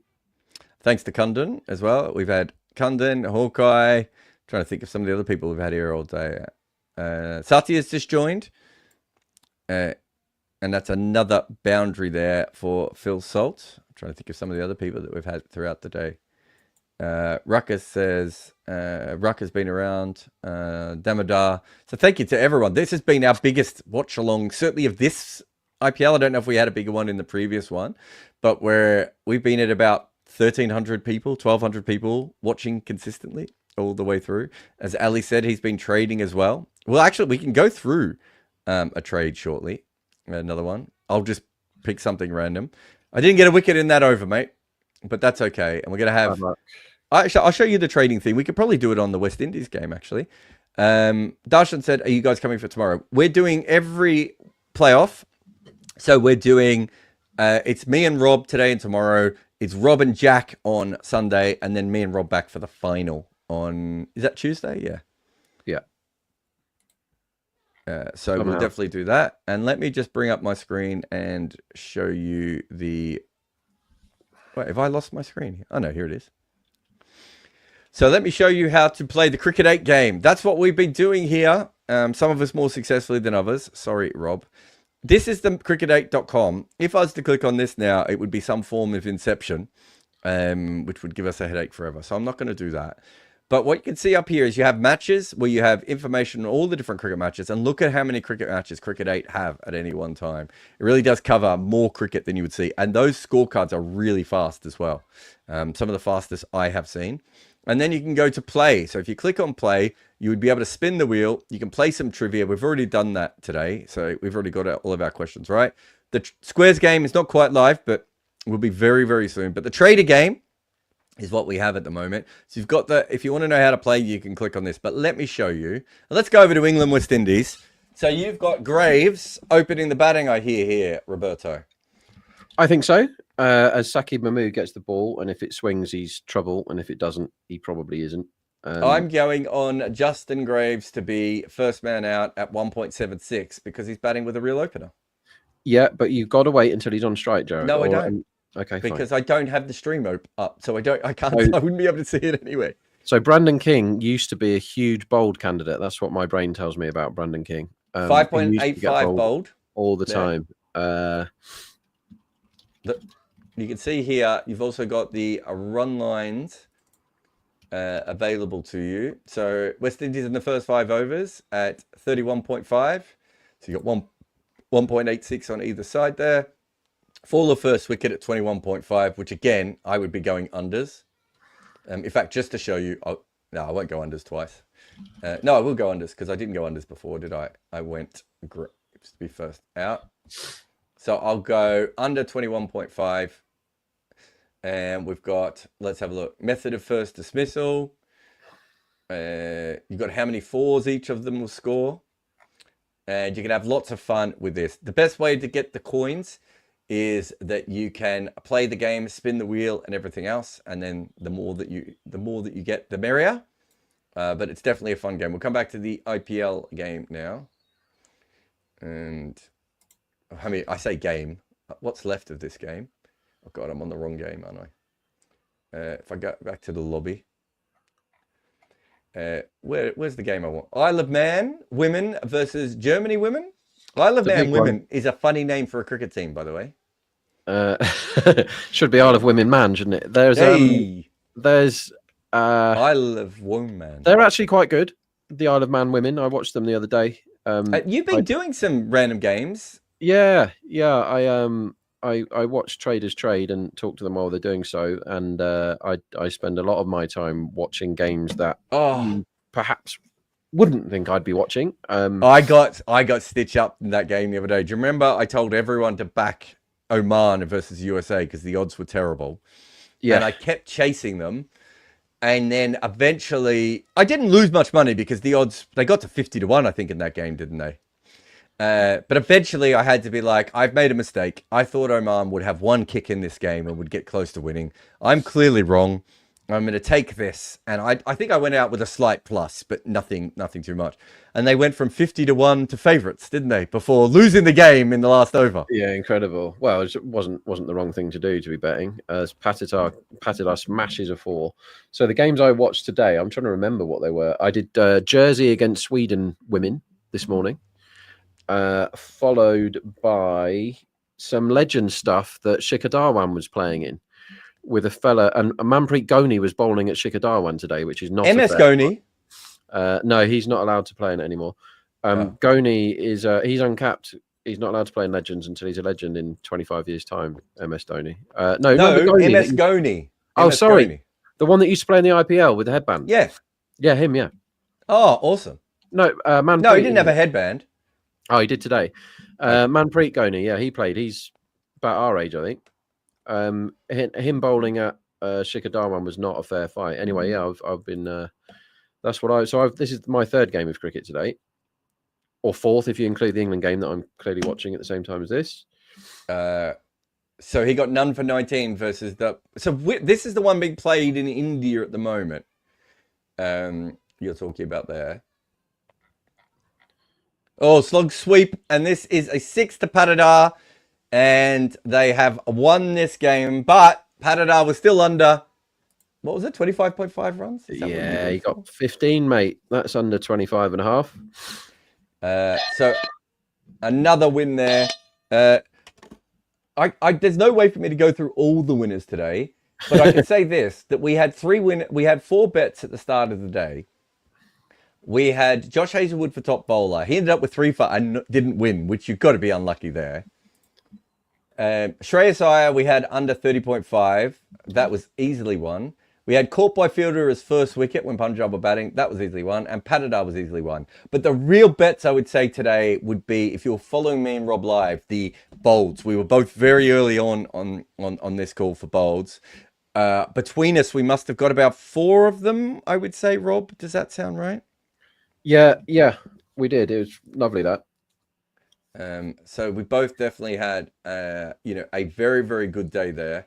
Have you got anything to add to this, or should we take... actually, let me just talk to the producers. Why don't you talk about the game? Well, I just asked the producers what they want to do now and whether we're going to a new feed. Considering this was a free shot for both teams, really, and it's loser goes home is not the case for this game. The next time that these two teams play, the loser will be out of the competition. They will have either lost in the final or they will be out of the eliminator. But Punjab played very much like it was a free shot, didn't they? As Greaves survives a review from England, who did not nick the ball behind. So they came out and played like it was a beer game rather than a game on a slightly difficult pitch, which is what it was. They got shot out for 100. There were very few plus points as far as the batting goes. Stoinis played a couple of nice shots before he disappeared, cleaned up by Suyash. But They've given themselves a few questions to answer, have they not, Jarrod Punjab, after that display? But they will be back for one more crack at getting into the final, which we hope they will, because we're on at 14s. I kind of think that RCB, if they batted first on this wicket, might have got themselves into a equally, if not different kind of issue, just because of the way this pitch played. So I think batting first and not knowing that this wicket was going to do what it was going to do probably caused some issues. Because remember, they kept playing cross-bat shots, and it just wasn't ideal. So they started off being a bit silly with the cross-bat shots thing. And never really got out of that habit. So they, like I said before, they live by the sword and they died by it today. And I hope that doesn't mean next time they come out and block, because it doesn't suit them. I want to see them coming out and whacking again next time, and we'll see how that does for them. Who they will be playing, Jarrod. Let's worry about that in a minute, because we'll come back and we'll do the podcast. We're going to break the broadcast here. I know there's lots of you watching on my Twitter feed, not on Rob's Twitter feed, because we haven't linked his Twitter up yet, but we will one day. But a lot of people watching on my Twitter feed at the moment, or on the Good Areas channel.